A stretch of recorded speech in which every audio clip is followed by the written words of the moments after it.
Constructed with a porcelain top part and a metal bottom part, this object bears the marking National 5001 on its underside. Its materials and robust design suggest it's an electrical component, likely for outdoor or high-voltage applications. What is this ceramic and metal device, and what is its specific function in an electrical system? This object is unequivocally a power line insulator. These devices are essential components in overhead electrical power distribution and transmission systems. Their primary function is to securely support the energized power lines while simultaneously preventing the electrical current from flowing through the utility pole or support structure to the ground, which would cause a short circuit and power outage. The porcelain ceramic part, chosen for its excellent dielectric properties, high electrical resistance, provides the insulation. The metal bottom part, often a threaded pin or a base with mounting holes, is for securely attaching the insulator to a crossarm on a utility pole or tower. The marking National 5001 very likely indicates the manufacturer, National Electric Porcelain Company, was a known producer, and the specific model number or catalog designation of the insulator. Discovered within an air duct of a newly occupied house, this small cylindrical gold object presents an intriguing puzzle. One end is wide and features a knurled texture for grip, while the other end is narrower, smooth, and distinguished by two even narrower bands. A distinct taper is visible in the middle section, and the knurled end is threaded. What is this small, precisely machined gold connector, and what might it have been used for? This small gold object is identified as a type of speaker pin connector, frequently utilized in high-fidelity audio systems for establishing a secure and high-quality connection between speaker wires and amplifiers or speaker terminals. The slender pin end is designed to be inserted into a spring-loaded terminal or a specific type of binding post found on audio equipment. The knurled threaded end is where the bare speaker wire would be inserted and then firmly secured, typically by screwing down an outer cap or collar that clamps the wire against the connector's body. Gold plating is often used for these connectors because it provides excellent electrical conductivity and resists corrosion, ensuring optimal signal transfer and sound quality over time. How it ended up in an air duct is a mystery. This peculiar metal tube has one round end and one hexagon-shaped end. A solid metal piece crosses through the tube and is designed to slide back and forth. It has been an unidentified resident of a kitchen drawer for many years, its origin long forgotten. The sliding cross piece strongly suggests it's a type of specialized wrench or key designed for a specific fastening task. What is this particular tool for? This tool is a very distinctive and widely recognized specialized wrench provided by IKEA for the assembly of their flat-pack furniture. It's specifically designed for tightening the nuts that secure the legs onto many of their dining tables, chairs, or other pieces of furniture. The hexagonal socket at one end perfectly fits the nuts used in these applications, while the long tubular body allows the wrench to reach over the protruding threaded bolt to access the nut. The metal rod that slides back and forth through the tube functions as a T-handle, providing the necessary leverage to tighten the nuts effectively and securely. Many households that have purchased IKEA furniture will invariably find one or more of these unique assembly tools lingering in their drawers or toolboxes. This screwdriver-like object's true origin has been forgotten, but the owner has a strong feeling that it was included as an accessory with some piece of equipment they own. Its shape, featuring a hooked or pointed end, suggests a specific non-driving function. What is this simple, hooked tool likely designed for? This tool is identified as a car tire cleaning hook or a tire tread pick. Its primary purpose is to facilitate the removal of small stones, pieces of gravel, glass shards, and other debris that frequently become lodged in the grooves and treads of vehicle tires. The hooked or pointed end is specifically shaped to allow the user to effectively pry out these embedded objects.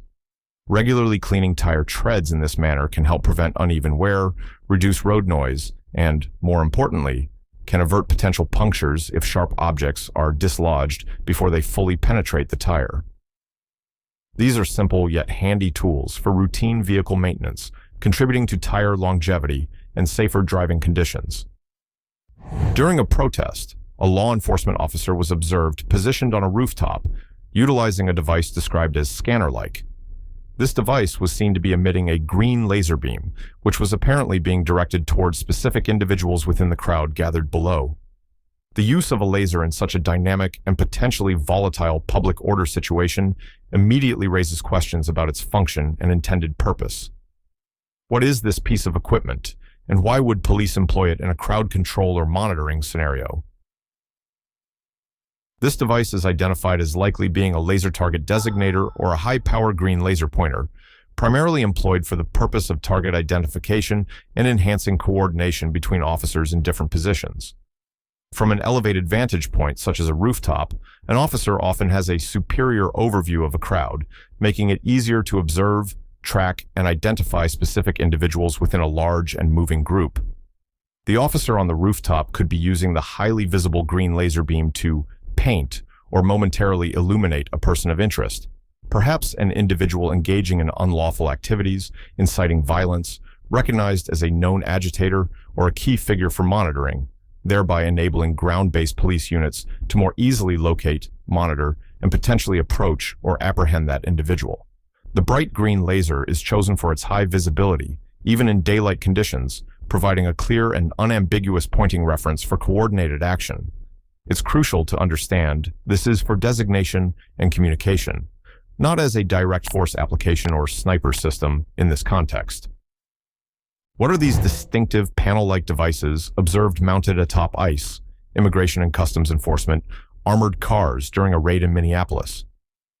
Two different types of these flat panel arrays were visible, sparking immediate curiosity and concern about their function. The witness suspects they could be sophisticated microwave-based systems, or, perhaps more plausibly, audio-based crowd control weapons. Their specialized appearance and deployment on law enforcement vehicles in such a context strongly suggest a non-standard, potentially deterrent or incapacitating capability. Does anyone possess the expertise to recognize these particular flat panel systems and clarify their purpose? The prevailing theory, and a highly plausible one, is that these are sonic crowd control weapons. Devices like the LRAD, long-range acoustic device system, and similar technologies from other manufacturers utilize arrays of transducers to create highly directional sound beams. These can be used to broadcast clear verbal commands or warnings over significant distances, even in noisy environments. However, at higher intensity levels, these same devices can emit piercing, deterrent tones designed to cause discomfort or even temporary pain, thereby dispersing crowds or discouraging approach. The flat panel configuration seen on the ICE vehicles is consistent with the design of some vehicle-mounted acoustic deterrent systems. Such technology offers a non-lethal option for crowd management, but its use remains controversial due to the potential for auditory injury and concerns about its application in civil situations. Discovered magnetically attached to a refrigerator after moving into a new residence, this enigmatic object features a sliding top part, and an internal rattle can be heard when shaken.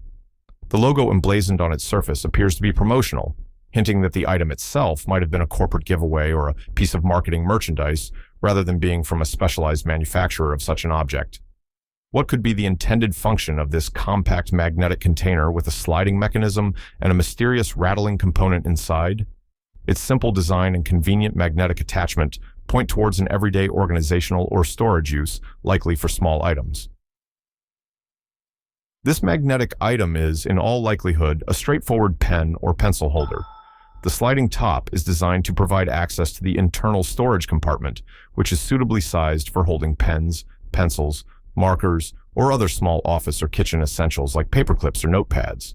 The rattling sound could originate from a loose item already inside, perhaps a forgotten pen cap or a small metal component, or it might simply be a characteristic of the sliding mechanism itself. These types of magnetic holders are frequently distributed as promotional items by various businesses. They offer a practical way to keep writing instruments handy by attaching to refrigerators, filing cabinets, toolboxes, or any other convenient metal surface, keeping clutter at bay. A small leather fold-over pouch is found curiously attached to a brand new purse. Its intended purpose is immediately baffling. It's clearly not a coin purse, as any coins placed inside would easily fall out due to its open-sided design. Furthermore, it's far too diminutive to hold a modern smartphone or even a pair of eyeglasses. While it could snugly accommodate a stack of business cards, this seems like an anachronistic or unlikely primary function for an attachment on a contemporary purse. What then is this perplexing, seemingly old-fashioned leather pouch for? Does anyone have any insights into its specific intended use on a new handbag? This small leather attachment is identified as a card case, a feature that harks back to an earlier era of accessory design. While perhaps not a ubiquitous element on the most modern purses, its design is a nostalgic nod to a time when individuals might prefer to carry just their most essential cards, such as an identification card, a few credit cards, or some folded bills, discreetly and separately from the main compartment of their purse. A leather worker corroborates this, noting it's a more traditional item, allowing someone to quickly access their key cards or make a small purchase without needing to delve into the entire handbag. It offers a compact, often detachable solution for carrying a minimal set of important cards, blending a touch of vintage practicality with the purse's overall design. Unearthed during a dumpster dive, this silver, ornately decorated dome-shaped object stands elegantly on small legs. A faint marking on the bottom reveals "Made in England," hinting at its origin. The sophisticated design and silver material strongly suggest it's a refined piece of tableware, but for what precise culinary purpose was it crafted?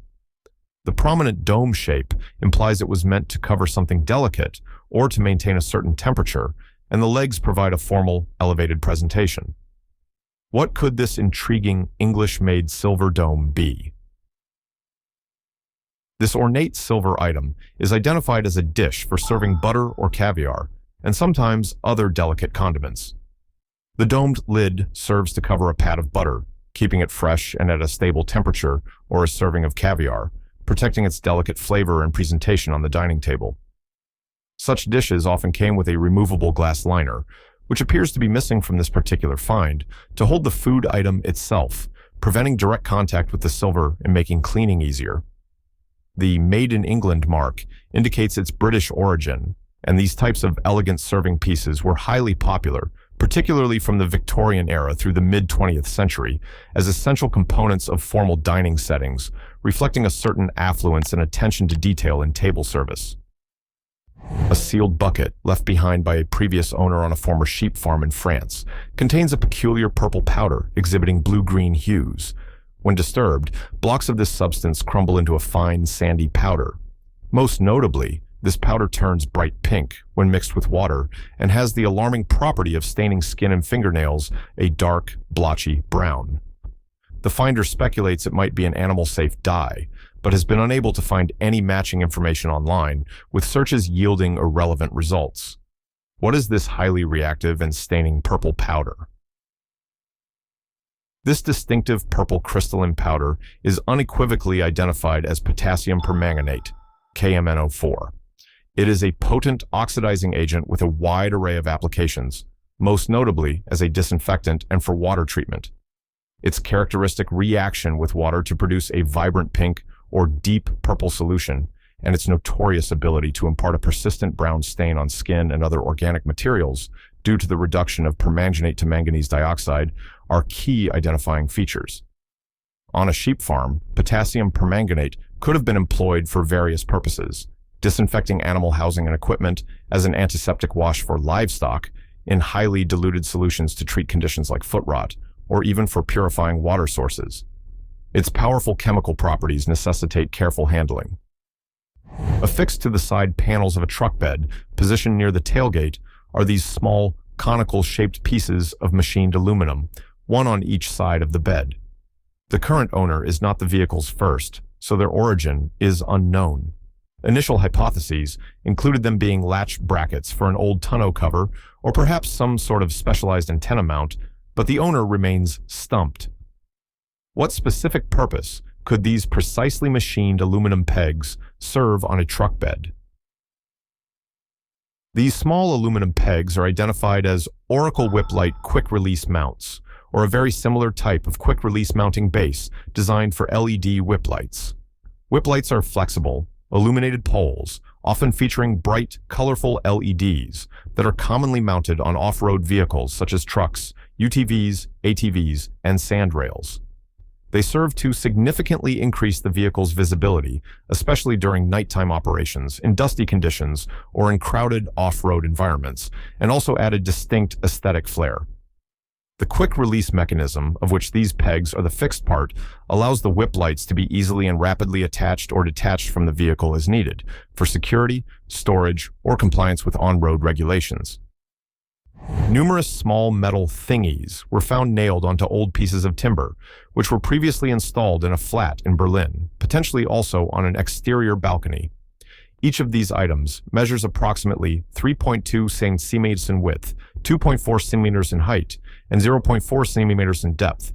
They feature 4 sharp spikes on the front, with a rounded section situated between these spikes. The metal appears to be lightweight, and they are proving quite difficult to remove from the timber. What were these spiky metal plates originally used for in construction? These metal components are identified as specialized plates, or clips, used for securing panel staples, particularly in the context of wall and ceiling construction involving materials like tongue and groove paneling, wainscoting, or similar decorative wood coverings. The 4 spikes would be driven firmly into the timber substrate or framing members. The rounded section located between these spikes is designed to hold or precisely guide the staples that are then driven through it to attach the visible panels.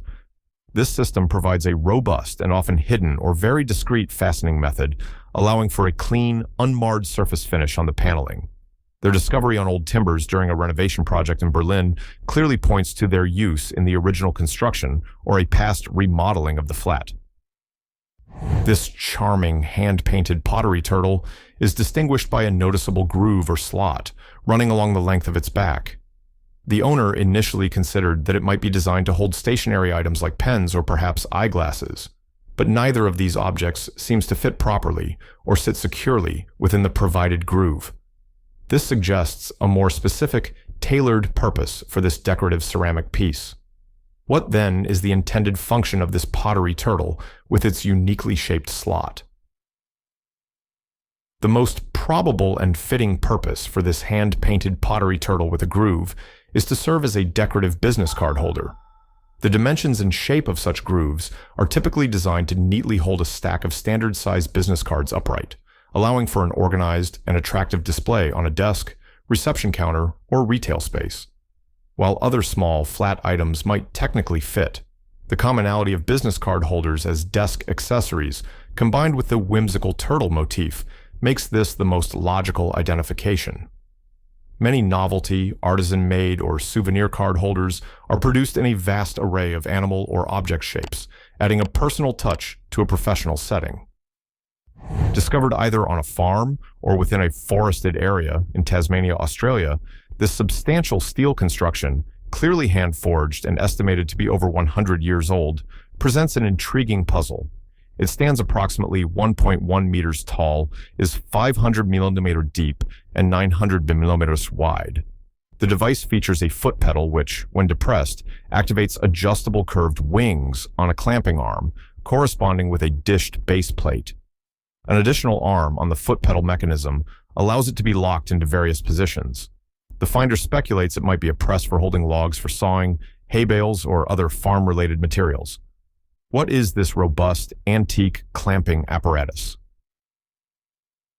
This impressive hand-forged steel device is identified as a specialized clamp, specifically designed for holding together the component parts of a timber box or crate during its assembly.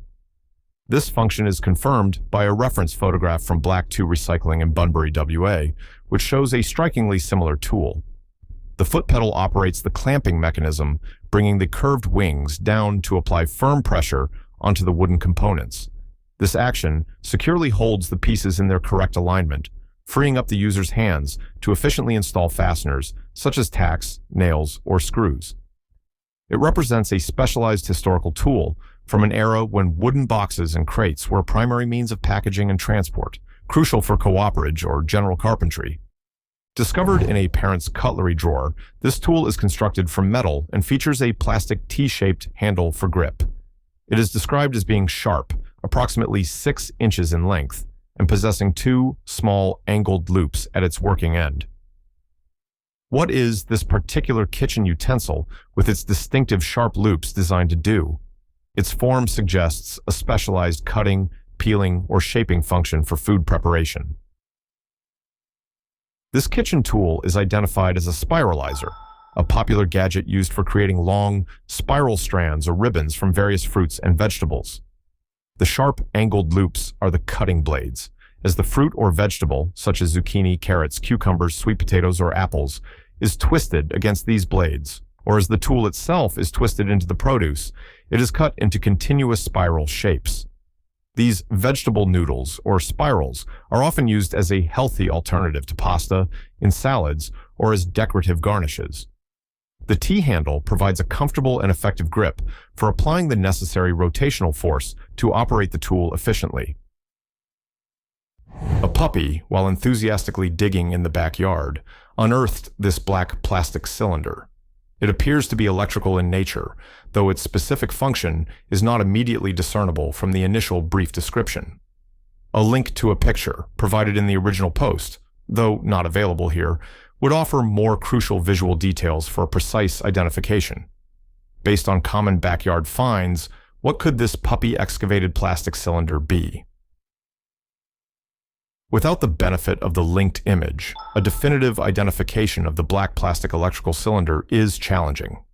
However, common items matching this general description that are often found buried in backyards include components of underground irrigation systems, such as solenoid valve housings for sprinklers, or waterproof enclosures for wire splices. It could also be related to low-voltage landscape lighting systems, perhaps a connector, a small transformer casing, or part of a buried wire run. Less commonly, it might be a piece of a pet containment fence system, like an insulator or a splice kit for the boundary wire. The electrical nature suggests it likely housed wiring or electronic components designed for outdoor or underground use. The puppy, of course, deserves praise for its archaeological discovery. Washed up on a New Jersey beach were multiple examples of these peculiar objects. White strings composed of numerous disc-like structures with a distinct spiral arrangement running along the outside. Each string is approximately 8 inches in length, and all specimens exhibited a very consistent form. The finder initially speculated they might be spent firecrackers due to their somewhat regular segmented appearance, but questioned why so many would be found in the ocean. They bear no resemblance to any known skeletal forms. What are these intriguing, spirally arranged strings of discs? These distinctive spiral structures are definitively identified as whelk egg cases, often poetically referred to as mermaids' necklaces. Whelks are a type of large, predatory sea snail. Female whelks lay these elaborate, coiled strings of tough, leathery capsules, each of which contains hundreds of tiny developing eggs. The entire structure is anchored to the seabed. After the juvenile whelks hatch and emerge from their individual capsules, the now empty egg case strings often become detached and are washed ashore by tides and currents. Their unique, somewhat resilient texture and unmistakable coiled, disc-like structure are very characteristic, making them a common and fascinating find for beachcombers along many coastlines. A large, orange-colored machine is being towed behind a truck on a public road. A Google Lens search by the observer suggested it might be a rig for drilling a water well. However, the machine has been observed moving up and down the same street throughout the morning, an activity pattern that seems inconsistent with well drilling and possibly associated with an upcoming intersection expansion project. What is this mobile orange drilling rig actually being used for? This orange machine is a mobile drill rig specifically used for taking soil samples, a crucial process in geotechnical engineering, also known as soil boring or site investigation. Before any significant construction project, such as road building, intersection expansion, or foundation work for structures, engineers must thoroughly understand the properties and composition of the subsurface soil and rock layers.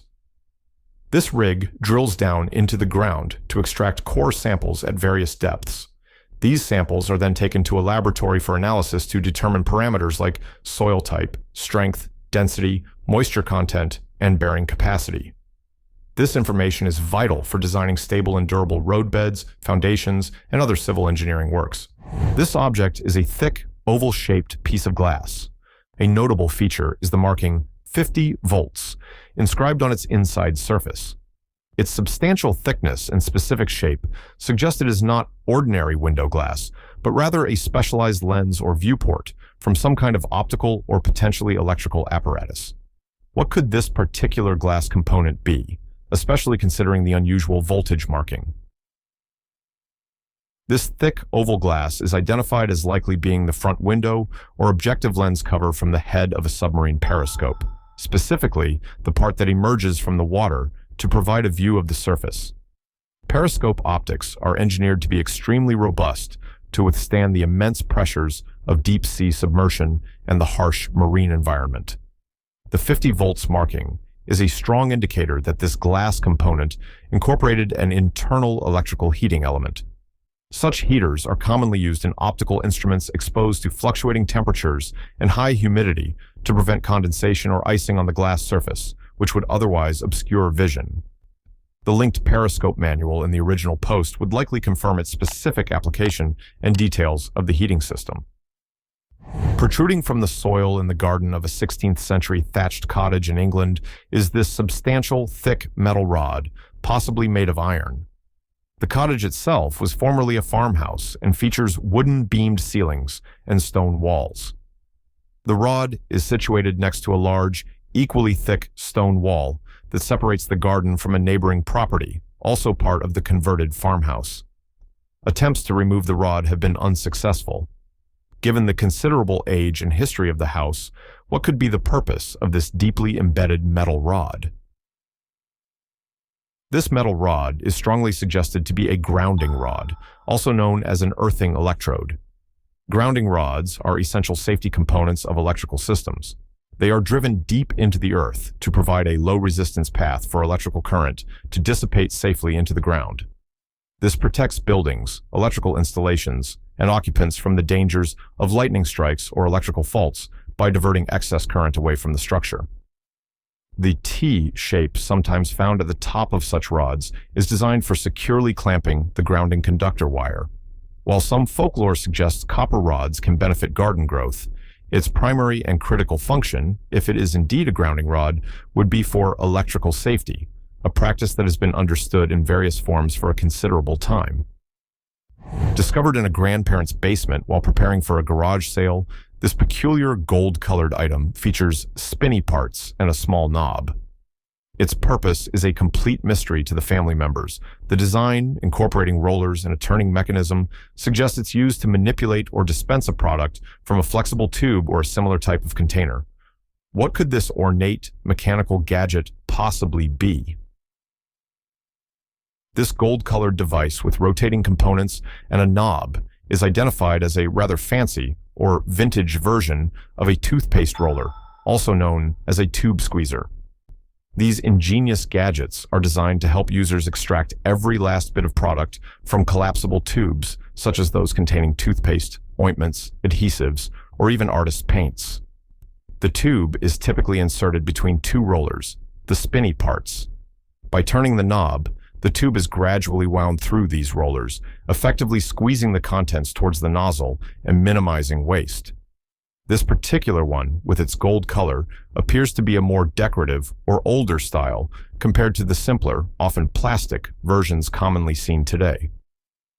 Numerous tiny, dark magnetic balls were unexpectedly found adhered to an AirPods case.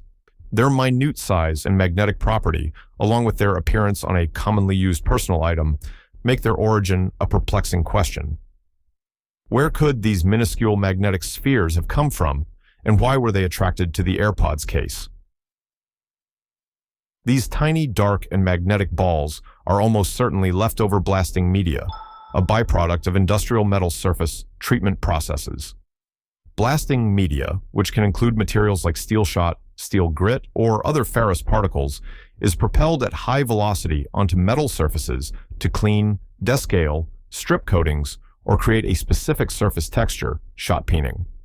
If a piece of metal furniture, a tool, or any other metal item that underwent such a blasting process was not thoroughly cleaned afterward, some of this fine magnetic particulate could remain lodged in crevices or on surfaces. Subsequently, if this contaminated item came into close proximity with the AirPods case, the strong magnets within the case, used for lid closure and earbud alignment, would attract and collect these residual ferrous particles. A black Pelican case, measuring approximately 16 by 12 by 6 inches and exhibiting no visible openings or external controls, is observed securely mounted to a lamppost and locked. Its robust, weatherproof appearance and secure installation suggest it contains sensitive or valuable equipment performing some kind of monitoring or data collection function. What is this enigmatic locked Pelican case on a lamppost likely containing, and what is its civic purpose? This locked Pelican case mounted on a lamppost is identified as housing a radar-based traffic counter. These autonomous devices are frequently deployed by transportation departments, city planners, or traffic engineering firms to gather essential data on vehicular traffic flow. The radar unit, safely enclosed within the durable and weatherproof Pelican case, emits radio waves and meticulously analyzes the Doppler shift of the reflections from passing vehicles. This allows it to accurately count the number of vehicles, measure their speeds, and sometimes even classify them by size. The collected data is invaluable for traffic management strategies, road infrastructure planning, urban development, and conducting safety studies to improve road conditions and reduce accidents. A thin, ribbed plastic object was unfortunately flushed down a toilet, leading to frequent and troublesome clogs. The object is described as being fairly rigid, although it possesses a slight degree of flexibility. It appears to be broken off on the ribbed end, while its back surface is smooth. The distressed homeowner is keen to identify this plastic piece to understand its origin and perhaps why it ended up causing such plumbing woes. What is this problematic plastic item? This thin, ribbed plastic object, particularly if it exhibits a tapered wedge shape, which is common for such items, is identified as a plastic shim. Shims are small, often wedge-shaped or flat pieces of plastic, wood, or sometimes metal. They are widely used in construction and installation work to fill small gaps, precisely level surfaces, or provide stable support when fitting items like windows, doors, cabinets, toilets, or other fixtures. It is highly probable that this shim was used during the installation of the toilet itself or a nearby bathroom fixture. It might have been accidentally dropped into the drain during the work, or perhaps it became dislodged over time and was inadvertently flushed. Their rigid nature, even if thin, can easily lead to them getting caught in drain pipes and causing significant blockages. Discovered at a children's play center, this object features a distinctive purple tip and a solid metal body, measuring roughly 5 centimeters in length. Alarmingly, it proved to be strong and sharp enough to pierce a child's shoe and even their toe. This incident highlights its potential danger. What could this small, sharp, and seemingly out-of-place metal item with a purple cap be?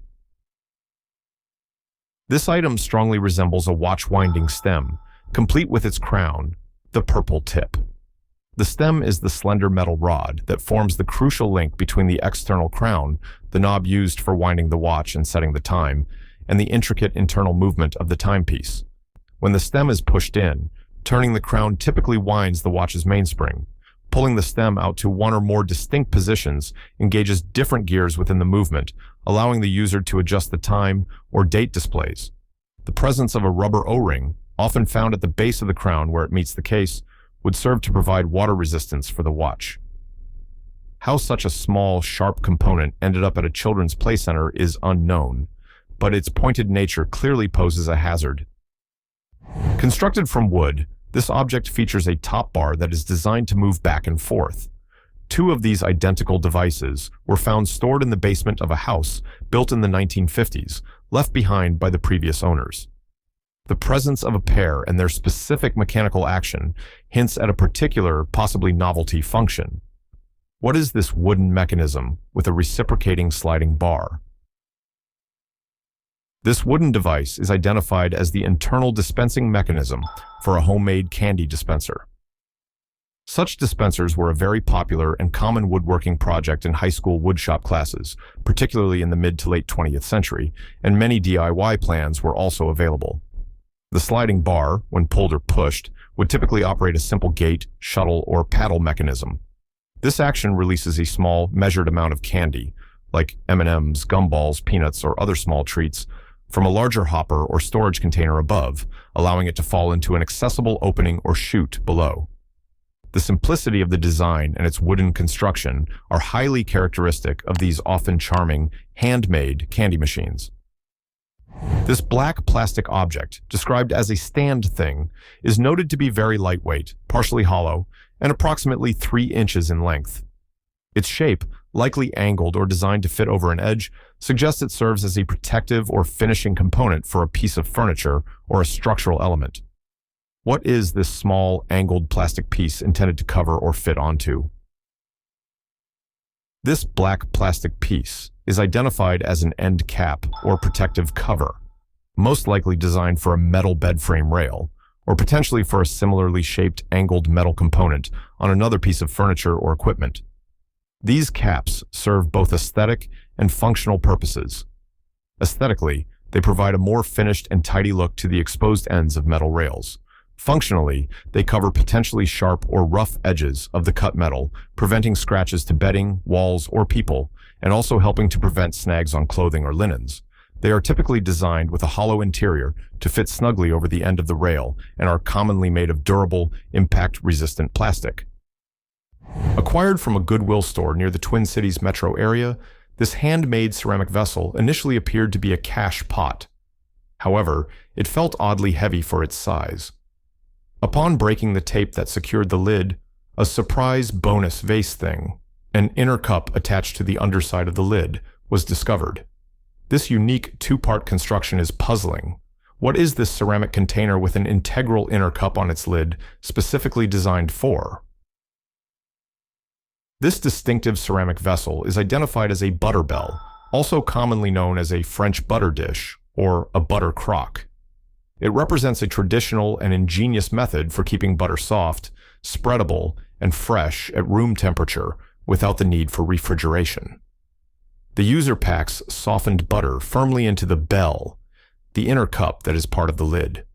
A small amount of cool water, typically about an inch or so, is then placed in the outer crock or base. When the lid is placed onto the crock, the inverted bell of butter is submerged in the water, creating an airtight and watertight seal. This seal protects the butter from air and light, preventing spoilage and maintaining its creamy texture for a considerable period, typically 1 to 2 weeks if the water is changed regularly. Located on a titanium bicycle frame crafted by Habanero Bicycles, just behind the head tube, is this peculiar threaded-looking bung, which features a small spike on its extremity. The frame has no other openings in the head tube area, which seems to rule out the possibility of it being intended for internal cable routing. This small, spiky fitting on an otherwise sleek bike frame raises the question, why does this bike have what the finder humorously terms a G-spot? This small, threaded bung with a spike is identified as a pump peg, a once common feature on bicycle frames. On older bicycles, particularly road bikes, touring bikes, and some mountain bikes from previous decades, these pegs were brazed or welded directly onto the frame tubes. Typically, there would be 2 such pegs. One might be located on the seat tube and another corresponding peg on the top tube or down tube. They were specifically designed to securely hold a frame-fit hand pump. The pump would be slightly compressed and then fitted between these 2 pegs, with the spike or shaped head of the peg fitting snugly into a corresponding hole or recess on the pump's handle or body, keeping it readily accessible for roadside tire inflation. A reefer trailer, which is a refrigerated semi-truck trailer, had been converted into a tiny home. This unattached tank was discovered underneath it. Its original purpose within the reefer trailer's operational system is not immediately apparent to the new owner. What is this substantial tank, and would it be essential to retain if the trailer, in its current tiny home configuration, ever needed to be moved? This tank is almost certainly the auxiliary fuel tank for the trailer's refrigeration unit, commonly known as the reefer. These powerful refrigeration units, which maintain the cold temperature inside the trailer for transporting perishable goods, have their own dedicated diesel engines to power the cooling system. These engines require a separate fuel supply from the main truck tractor. This tank, typically mounted to the nose section or underside of the trailer, would store the diesel fuel specifically for the reefer unit. Some transportation companies utilize larger tanks like this one to significantly extend the reefer's operational runtime, which was particularly crucial for trailers used in rail transport operations, where refueling opportunities are less frequent. The large central hole mentioned might have housed a fuel level sending unit, possibly linked to a wireless monitoring system for tracking fuel levels while the trailer was on a train. Unearthed in a canister, found in a yard following renovations to an old section of a house, these small metal gold-colored cylinders are described as being very lightweight, not even an ounce each. Unfortunately, any writing on the canister's tape is illegible. A beer can is provided in the image for scale, confirming their diminutive size. What could these small, precisely shaped metal cylinders be? These small, gold-colored metal cylinders strongly resemble shear pins. Shear pins are crucial sacrificial components used in a wide variety of mechanical devices and machinery.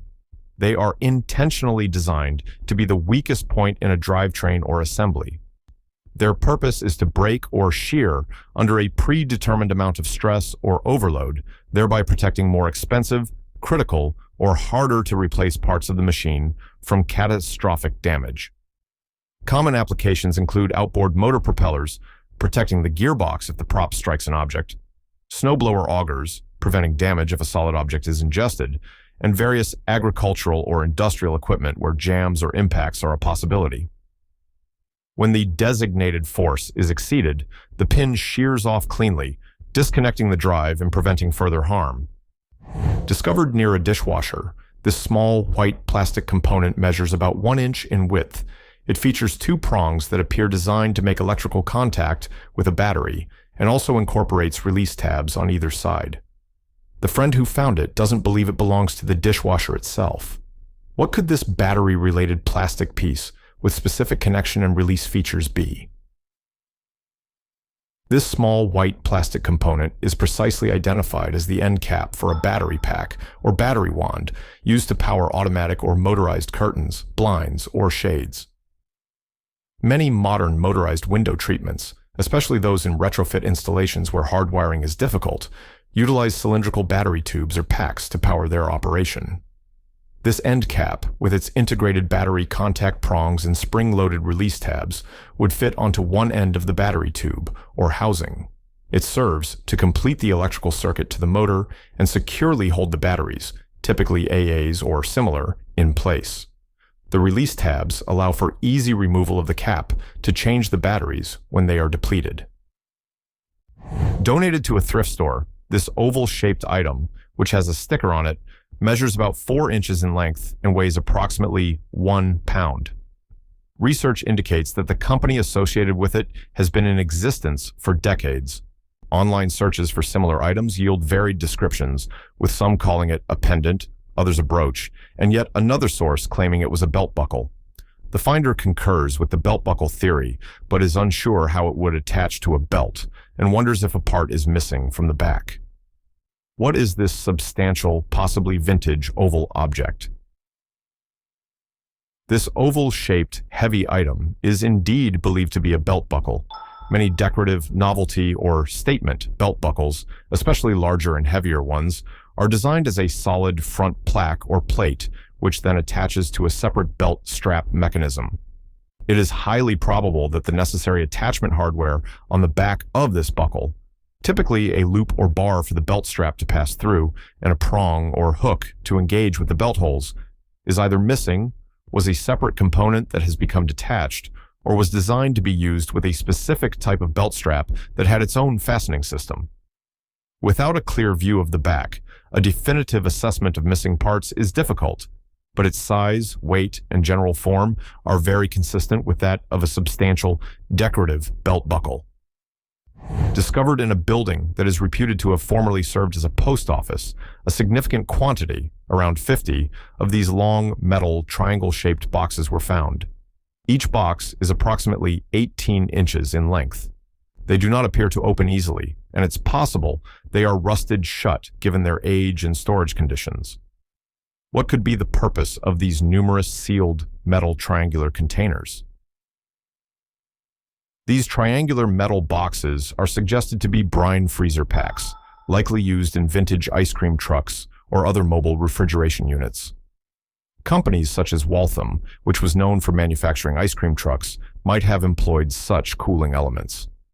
These containers would typically be filled with a brine solution, salt water, which has a significantly lower freezing point than fresh water. Once frozen solid, these packs would be strategically placed between barrels or containers of ice cream within the truck's insulated compartments. They acted as highly effective, long-lasting cold sources, helping to maintain the very low temperatures required to keep the ice cream frozen during transport and throughout the sales day, especially before more advanced mechanical refrigeration became standard in such vehicles. Washed ashore on a beach in Victoria, Australia, this small artifact consists of a microchip with wires emerging from each side, all encased in a clear plastic or resin material. The wires appear to have been cut. An inscription on the object reads A10. It measures about 2.5 centimeters, 1 inch in width, and was discovered at Whiskey Bay, Wilson's Promontory. What is this intriguing piece of marine flotsam electronics? This resin-encased microchip with cut wires is identified with fair certainty as a component from a sonobuoy. Sonobuoys are expendable, air-deployed, or sometimes ship-deployed, acoustic sensor systems used primarily by anti-submarine warfare aircraft or ships to detect, classify, and track submarines by listening for the sounds they produce. The found item could be a line amplifier for one of the buoy's hydrophones, underwater microphones, which would boost the weak acoustic signals. Alternatively, given its simple appearance, it might be a robust, waterproofed cable splice designed to extend the length of a hydrophone cable, allowing the sensor to be deployed at greater depths. Sonobuoys contain various electronic modules and are designed to self-scuttle, sink, after their operational life, or battery is depleted, so finding components washed ashore is not unheard of. Discovered under a kitchen table, this thin, silver-colored metal cylinder measures approximately 7 centimeters in length and 5 mm in width. It is described as being solid, not hollow, and features a small hole drilled transversely through it at one end. No one in the family recognizes the item, and it doesn't appear to be related to the dining table or chairs. What could this small, solid metal rod with a distinctive suspension hole be? This thin, solid metal cylinder with a hole at one end strongly resembles a single chime rod or element from a wind chime. Wind chimes are popular outdoor and sometimes indoor decorative items that consist of multiple suspended tubes, rods, bells, or other objects that are often made of metal or wood. These elements are arranged so they can strike each other or a central clapper when moved by the wind, producing pleasant, often musical sounds. The small hole at one end of the found rod would be for the string or thin wire used to suspend it from the wind chime's top support structure. It has likely become detached from a larger wind chime assembly due to weathering or accidental damage and subsequently found its way indoors. A small plastic object inexplicably fell out of a wardrobe. It is described as a gray rectangle that has a tactile feel similar to a Teflon moving pad, suggesting a smooth, possibly low-friction surface. It also seems as though it was once attached to a larger item. What could this small, smooth plastic piece be a component of? This gray plastic rectangle with a smooth surface sounds very much like one of the clips used to hang pants or skirts on a clothes hanger. Many hangers, particularly those designed for suits, coordinates, or delicate garments, are equipped with adjustable clips that slide along the hanger bar. These clips are designed to grip the waistband of pants or skirts securely. The inner surfaces of these clips often have a smooth, sometimes slightly padded or rubberized lining, which could feel like Teflon, to hold the garment firmly without leaving marks or damaging the fabric. It's quite common for one of these clips to break off a hanger or become detached over time, especially with older or less robust hangers. While moving into an old house located in Ontario, near the Quebec border, a can filled with these distinctive cast metal pieces was discovered. Each item looks like some sort of switch or controller, perhaps for an old stove or a fireplace flue. They feature a cast metal figure of a woman wearing a hat, which is riveted to an arm that has a serrated notch at one end. The head of the figure is designed to pivot on the rivet. One side of the base is stamped with CF, surrounding an anchor emblem, and the other side bears the inscription Brevet SGDG. What are these ornate pivoting cast metal arms?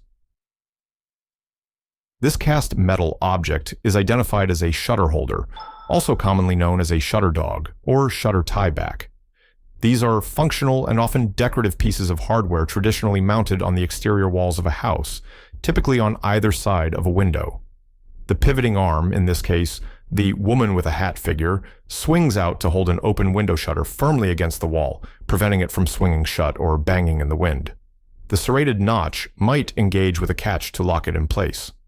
The Brevet SGDG mark is French for Breveté sans garantie du gouvernement, which translates to patented without government guarantee, a common marking on French-made patented items from a certain period. Their design and markings are consistent with antique hardware for homes with functional exterior shutters.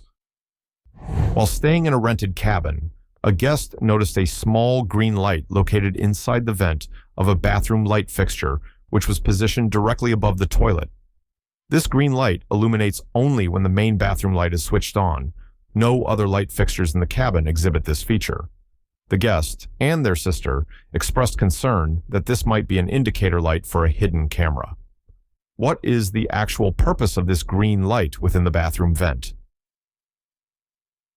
This green light is, in fact, simply an operational indicator light for a modern, quiet bathroom exhaust fan.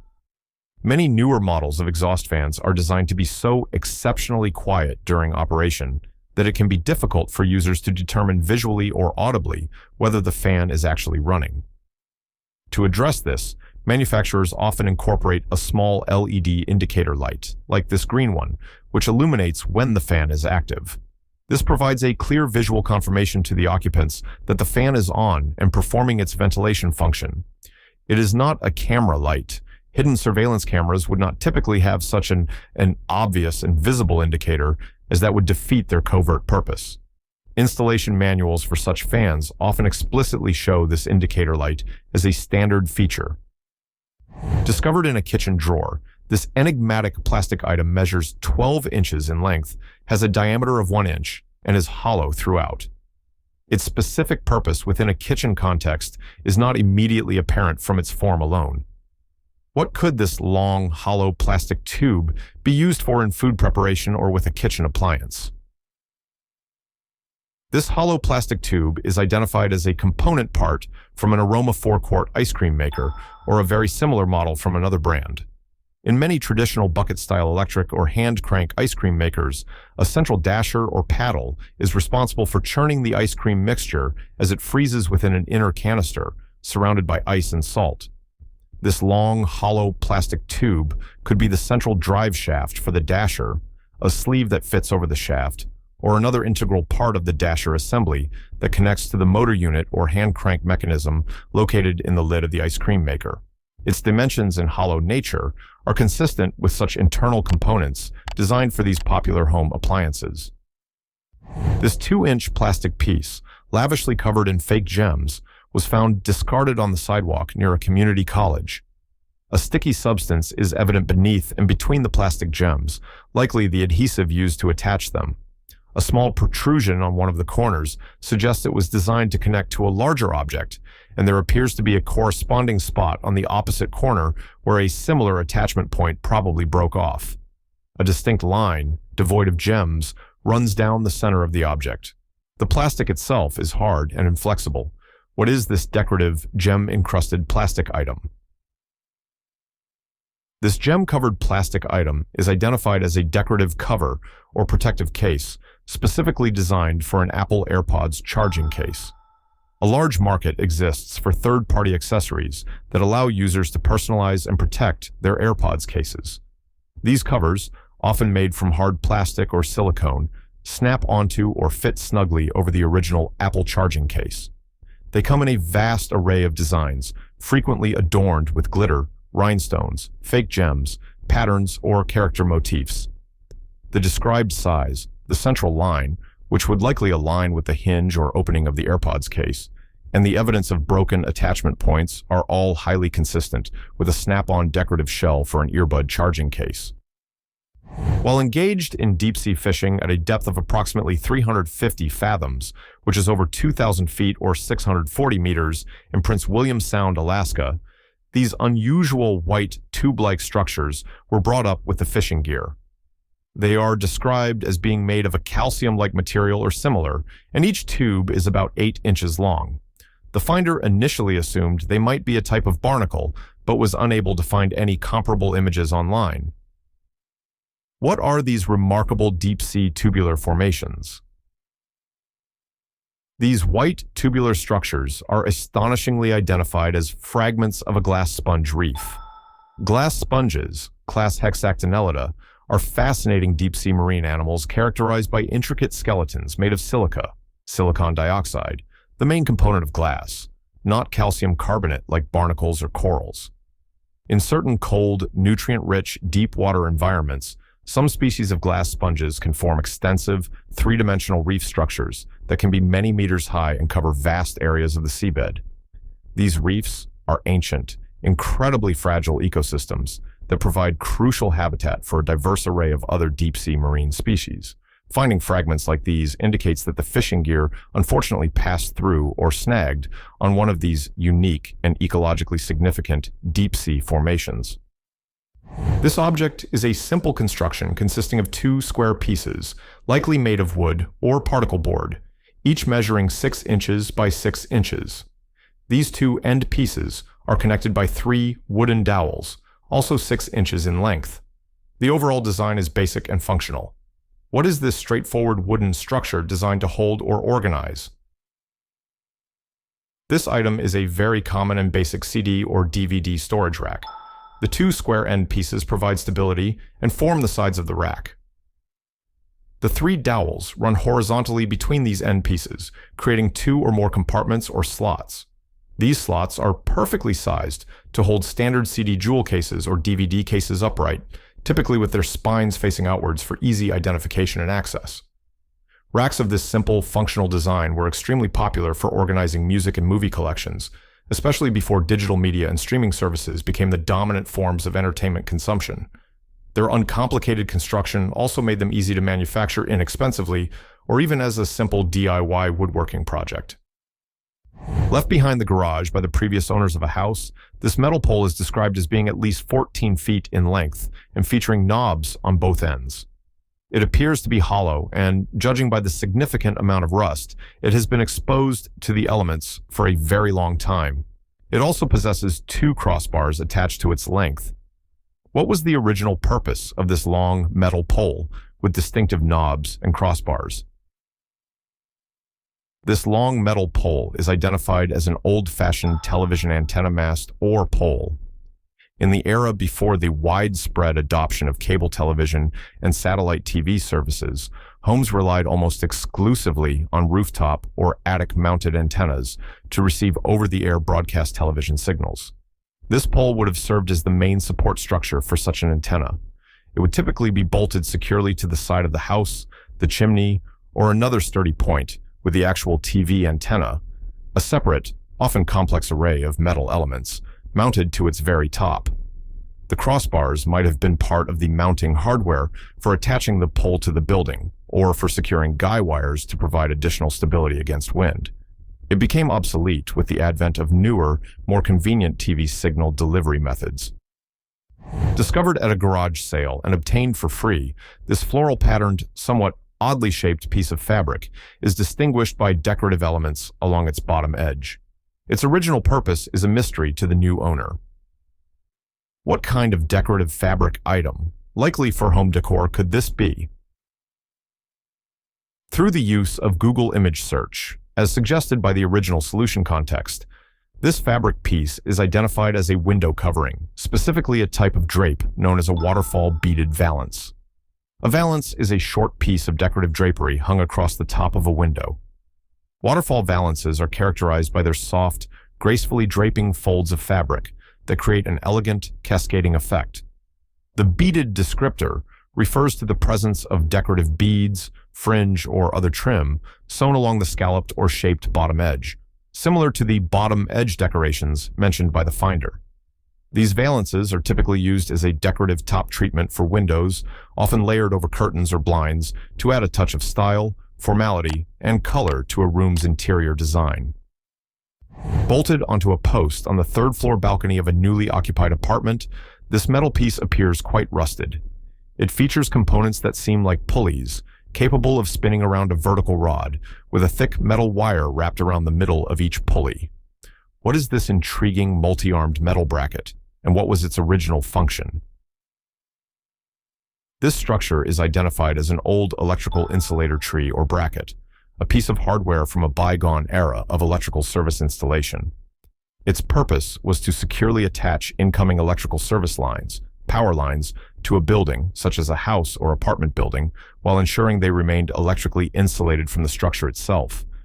The components described as pulleys are actually ceramic or glass insulators, though some may be missing or broken in this rusted example, leaving only the metal support pins. The electrical wires coming from a utility pole would be wrapped around these insulators, providing a strong, non-conductive attachment point before the wires typically drop down to a service entrance, meter, or breaker box. It's a relic of older electrical infrastructure. Discovered within an old sewing kit, these small plastic pieces possess the ability to slot into each other. However, they do not appear to attach directly to any standard part of a sewing machine in an obvious way. Their interlocking nature suggests they are part of a modular system or serve as connectors. What are these small, specialized plastic sewing accessories? These small plastic pieces are identified as shank adapters, specifically designed for use with an invisible zipper foot. An invisible zipper foot is a specialized type of presser foot for a sewing machine, engineered to allow for the neat and precise installation of invisible zippers, where the zipper teeth are hidden beneath the fabric seam. Different brands and models of sewing machines often have varying types of shanks, the part of the machine to which the presser foot attaches, e.g., low shank, high shank, slant shank. These plastic adapters serve to bridge the compatibility gap, allowing a generic or specific model of an invisible zipper foot to be correctly and securely used with a wider range of sewing machines by providing the appropriate interface between the foot and the machine's presser bar. Unearthed in a logged area within the Sequoia National Forest in California, this item is a square-shaped steel mechanical part. It features a threaded hole in its center and exhibits some signs of wear on one of its sides. Given its robust steel construction and discovery location, what is this heavy-duty component likely from? This square steel part is definitively identified as a tooth from the cutting head of a feller buncher machine. A feller buncher is a heavy-duty piece of forestry and logging equipment specifically designed to efficiently cut down and gather multiple trees before felling them in a controlled manner. The cutting head of these machines, which is often a large, rapidly rotating disc or drum, is equipped with numerous extremely hard and sharp replaceable teeth like the one found. These teeth perform the actual severing of the tree trunks. The threaded hole in the center is for securely bolting the tooth to the cutter head. Finding such a component in a logged area is highly consistent with its use in commercial timber harvesting operations. Observed underneath newly installed workout equipment at a gymnasium are two distinct piles of what appears to be metal sand. This metallic particulate material appeared a few weeks after the new machines were delivered and set up. What is this granular metal substance, and what is its likely origin? This metal sand is identified as leftover abrasive media from the metal finishing processes used during the manufacturing of the workout equipment. Before metal components are painted, powder-coated, or otherwise finished, they often undergo surface treatment procedures such as shot blasting, sand blasting, or grit blasting. This involves propelling abrasive media, which can include steel shot, cut wire, various grits, or sand-like materials, at high velocity against the metal surfaces to clean them of scale or rust, remove burrs, or create a specific surface texture that promotes adhesion of coatings. If the parts are not meticulously cleaned after this blasting process, some of this fine abrasive media can become trapped in crevices, hollow sections, or internal cavities of the equipment. It may then gradually shake loose later, for example, when the new gym equipment was transported, installed, and first put into use. It's not an indication of the equipment breaking down. These lightweight items, made of polished wood, were discovered in a drawer of a multi-drawer organizer that was purchased at a second-hand store. Each piece features ingrained circular designs on one side and, significantly, has 7 holes bored completely through it. A standard Bic lighter is pictured next to them for size comparison. An initial Google Lens search suggested they might be humbuckers or pickup covers for guitars, but guitar experts in an online forum disagreed with those results. What are these distinctive wooden pieces with multiple holes and decorative designs? These polished wooden items are identified as bead spacers, specifically used in various forms of bead crafting, jewelry making, and decorative stringing projects. When creating necklaces, bracelets, lanyards, or other beaded items, spacers like these serve multiple purposes. They can be used to separate larger or more prominent focal beads, add visual texture and interest to the overall design, help the finished piece drape or hang correctly, or contribute to a specific pattern or color scheme. The presence of 7 holes through each piece allows for complex stringing patterns, the creation of multi-strand designs, or the attachment of other decorative elements. The ingrained circular designs are purely ornamental, enhancing their aesthetic appeal as crafting components. Appearing seemingly overnight and spreading across a garden is this white, often web-like or cottony substance. It was not visible the previous day, and its sudden proliferation is causing concern for the garden's plants. The finder is wondering if this growth is detrimental to their plants and how it could have appeared so rapidly. What is this unexpected white substance manifesting in the garden? This white, web-like substance is most likely mycelium, which is the vegetative, root-like network of a fungus. Mycelium is composed of a vast mass of fine, branching, thread-like hyphae. It is a natural and often highly beneficial component of healthy soil ecosystems. Its primary role is in the decomposition of organic matter, such as wood chips, fallen leaves, compost, dead roots, and other plant debris. The sudden and rapid appearance of visible mycelium on the soil surface or on mulch can often be triggered by favorable environmental conditions, particularly periods of high moisture, after rain or watering, combined with suitable temperatures. In most garden situations, this mycelial growth is harmless to living plants and actually contributes positively to soil health by breaking down organic material, releasing essential nutrients, and improving soil structure. This metal cylinder is found set into the wall of an 1800s house. It is further distinguished by the presence of a small lever and a flap, suggesting an interactive mechanism. Given its age and in-wall installation, what is this antique communication device? This metal cylinder with an accompanying lever and flap is identified as a component of an old-fashioned communication system known as a speaking tube or voice pipe. In the era before the advent of electric intercoms and telephones, these ingenious devices were commonly used in larger houses, mansions, businesses, and even ships to facilitate voice communication between different rooms, floors, or sections of a building. One person would speak clearly into the mouthpiece at one end of the tube system. Their voice would then travel acoustically through the network of pipes, which were typically hidden within the walls or run along surfaces, to a listener stationed at the other end, who would place their ear to a similar outlet. The flap likely covered the opening when not in use to prevent drafts or insects, and the lever might have operated a small whistle or bell mechanism to signal the person in the other room that someone wished to speak. Discovered near a stream, this metal container is approximately the size of a standard brick.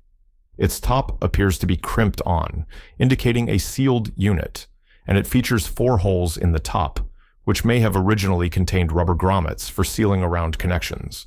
The container feels as though it was once hollow, but now contains some amount of sediment. What is this robust, brick-sized metal canister, likely from a vehicle or piece of machinery? This metal container is identified as a fuel filter, most likely from a large truck, piece of heavy construction equipment, or agricultural machinery.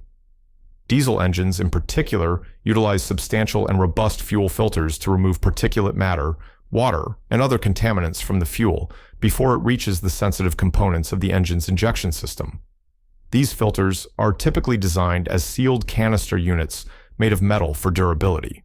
The holes on top would have been for the fuel inlet and outlet connections, allowing fuel to pass through the internal filter media. Fuel filters are consumable items that are replaced periodically as part of routine maintenance. Finding one discarded near a stream suggests improper disposal, and the sediment inside would be the accumulated dirt, rust, and fuel residues trapped by the filter during its operational life. Observed on a street-facing window of a building in Chicago is a peculiar concave, lens-like divot or defect in the glass surface. The finder is attempting to determine whether this mark has a specific purpose, perhaps as part of the window's design, or if it is merely the result of someone attempting to repair a previously chipped window. What is the likely cause of this distinctive, localized imperfection on the window pane? This concave divot, or lens-like mark in the window glass, is almost invariably the result of an impact from a projectile fired by a BB gun or a pellet gun. When a small, hard projectile, like a BB or pellet, strikes a pane of glass at sufficient velocity, it can create a characteristic type of damage. This often manifests as a small, conical crater, a Hertzian cone fracture, or a star-like fracture pattern, frequently with a central pit or divot where the main impact occurred. This type of damage is unfortunately common, often resulting from acts of vandalism, accidental discharges, or stray shots in urban and suburban areas. It is not a purposeful design feature of the window, nor is it a standard method for repairing chipped glass. It is simply impact damage. Found resting on a radiator in a public toilet in Sweden, this blue plastic object is approximately 15 centimeters in length. Its presence in such a location, combined with its material and shape, suggests it is a component related to public restroom dispensers or supplies. What is this specific blue plastic piece? This blue plastic item is an insert or core from certain types of commercial or industrial-sized toilet paper rolls, specifically those designed for use in public restroom dispensers. Many high-capacity toilet paper dispensers utilize proprietary roll sizes and core designs to ensure compatibility, and sometimes to control dispensing or reduce pilferage. These plastic inserts or cores are designed to fit specific dispenser mechanisms, allowing the large roll to spin freely and smoothly as paper is pulled. When the toilet paper roll is completely used up, this plastic core is what remains and is typically discarded by cleaning staff. It's common for these to be left behind or fall out of the dispenser when the roll is finished. This tool consists of a round, orange-colored steel bar measuring 13 inches in length. One end of the bar features a frayed black synthetic sleeve, which is attached with electrical tape. This sleeve exhibits a behavior similar to that of a Chinese finger trap, tightening its grip when pulled. The steel bar itself bears stamped markings, R34 3-16 on one side and OI-1232 on the other. What is this specialized tool with a distinctive gripping sleeve, likely used in electrical or cabling work? This tool is identified as a type of cable pulling grip, sometimes also referred to as a fish tape leader or a wire pulling sock. It is commonly used by electricians, telecommunications technicians, or cable installers. The synthetic sleeve, which constricts and tightens its grip on a wire or cable when tension is applied, much like a Chinese finger trap, is designed to securely hold the end of the wire or cable. The sturdy steel bar provides a robust attachment point for a fish tape, pull rope, or winch line. This allows electricians to safely and effectively pull wires and cables through conduits, wall cavities, ceiling spaces, or other confined and often challenging pathways without the cable slipping out of the grip or becoming damaged. The stamped markings are likely manufacturer codes or part numbers. This concrete structure, comparable in size to a football pylon, is embedded very deep into the ground in a location in the southeastern United States. It is distinctively engraved with the letters PW and is situated approximately 5 feet away from a water meter. What is the purpose of this permanent, official-looking concrete marker? This concrete marker is identified as a highway right-of-way, ROF marker, State highway departments and other transportation authorities use these permanent monuments to clearly demarcate the boundaries of land that is owned or controlled by the public entity for the purpose of constructing, maintaining, and operating roads and highways. The engraving PW could stand for Public Works, Property Way, or another designation specific to the local highway authority or the particular project for which it was installed. While their placement is intended to be accurate, surveyors sometimes note discrepancies. Nevertheless, their official purpose is to provide a lasting physical indication of the limits of the public right-of-way along a roadway, which is important for property owners and utility planning. Nearly, measuring about 5 inches in width, this tool features a wooden handle that is mounted onto a gray plastic base. The working surface of the base consists of some type of textured screen, or pad, which is held in place by a metal band. What is this specific tool, commonly associated with a particular artistic printmaking technique? This tool is definitively identified as a baron, an essential hand tool used in various forms of relief printmaking, most notably linoleum block printing, also known as linocut, and woodcut printing. After the design has been carved into the linoleum or wood block, and ink has been evenly applied to the raised surfaces, a sheet of paper is carefully laid on top of the inked block.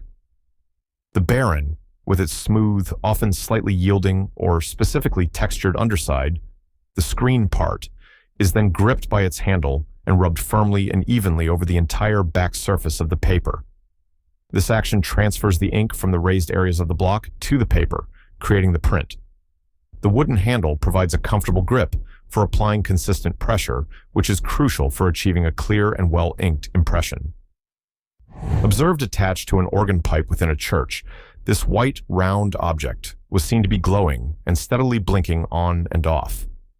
The blinking pattern did not appear to correlate with or change when music was being played on the organ. Given its location and electronic nature, what is this blinking device likely to be? This blinking white round device is identified as a Wi-Fi bridge, or potentially a wireless access point, WAP. Modern church organs, especially larger and more complex instruments, increasingly incorporate digital components, control systems, or even MIDI, musical instrument digital interface capabilities. These systems may require network connectivity for various functions, such as receiving software updates, undergoing remote diagnostics by technicians, being controlled via tablets or other wireless devices, or even for playing pre-recorded MIDI files. A Wi-Fi bridge or WAP like this would allow the organ's internal electronic systems to connect to the church's existing Wi-Fi network wirelessly. This eliminates the need for running a physical Ethernet cable, which can be difficult and unsightly in a historic church building, to the organ console or pipe chamber.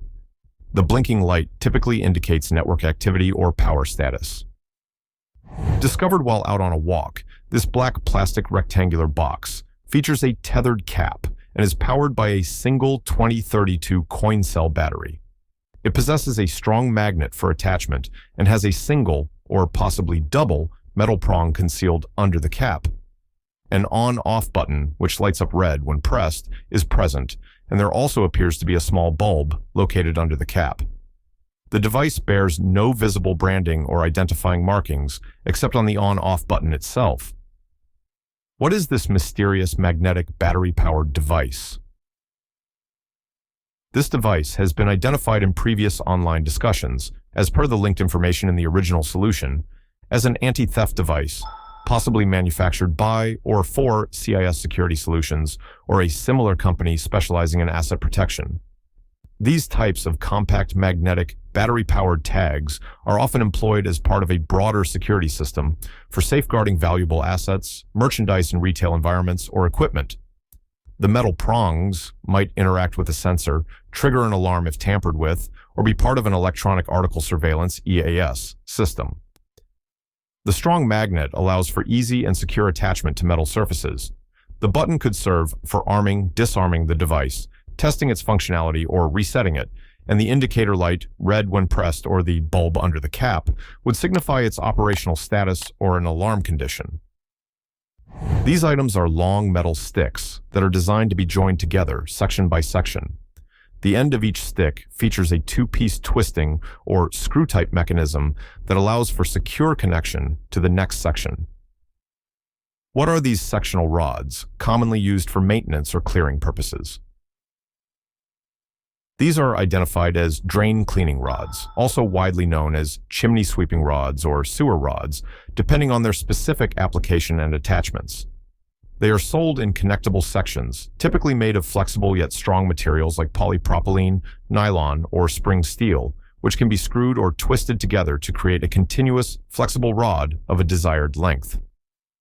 Various specialized tool heads or attachments, such as plungers, brushes, augers, scrapers, or retrieval tools, can be fixed to the leading end of the rod assembly.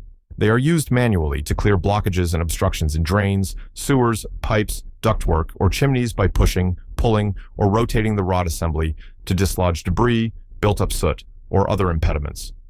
Their sectional design makes them highly portable and adaptable to different lengths and access challenges. Found stuck into the ground in a Colorado location, these objects are described as being green and round. Given their placement in an outdoor environment and their appearance, they are likely related to gardening, landscaping, or pest control. What are these specific green round items?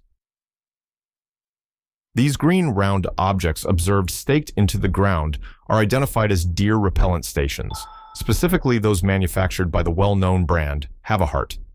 Havahart produces a range of animal repellents and traps. These particular stations are designed to deter deer from browsing on and damaging garden plants, shrubs, flowers, or young trees. The station typically consists of a green plastic casing, to blend with foliage, that holds a scent-based or taste-based repellent. The repellent, often in granular or solid form, gradually releases its deterrent properties over time. The station is staked into the ground in and around the areas that need protection from deer activity, creating a perimeter of unpleasantness for the animals. This small, yellow, ceramic, mug-shaped item, possibly an example of Fiestaware pottery, was found by someone else, so its exact origin is unknown to the inquirer. Its diminutive size and shape are puzzling. Initial guesses by online commenters include a toothbrush holder. What is the most likely purpose of this small ceramic piece? This small yellow ceramic item is suggested to be a flower stem holder, most likely a wall-mounted bud vase designed to hold a single flower stem or a very small posy or spray of flowers. While its mug-like shape could potentially accommodate very slim, old-fashioned toothbrushes, its primary aesthetic and likely intended function, especially if it has a flat back or a hole for hanging, not specified but common for wall vases, leans towards a decorative miniature vase. Fiestaware, a popular line of colorful ceramic dinnerware, did produce a wide variety of accessory pieces, including small vases and novelty items. Without seeing specific features like mounting holes or the exact internal shape, it's a close call between a small, decorative wall vase for a single bloom or a holder for very slender items. Discovered in a bag of miscellaneous parts that was included with a used trail-a-bike, a type of tandem bicycle attachment designed for children, this plastic and metal piece could not be found or identified in the trail-a-bike's instruction manual. Since the trail-a-bike was acquired from a thrift store, it's possible this component was added to the bag by accident and is unrelated. What is this small, intricate mechanical component likely to be? This plastic and metal piece is identified as the internal mechanism, or guts, of an average pedal bike bell. A typical thumb-operated bicycle bell consists of an outer metal dome and an internal striking mechanism. This found component would usually be mounted on a small vertical axle inside the bell housing and is activated by a thumb lever. When the lever is pressed, it causes small metal hammers or rings, which are part of this plastic piece, to rapidly strike the inside of the metal bell dome, creating the familiar ringing sound used to alert pedestrians or other cyclists of the bicycle's approach. It's a common and relatively simple mechanism, easily separated from the bell housing. An inquiry is made about an elevated place in a house.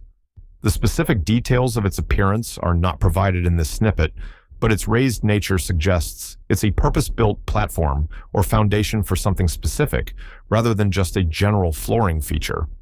What could this elevated area in a home be intended for?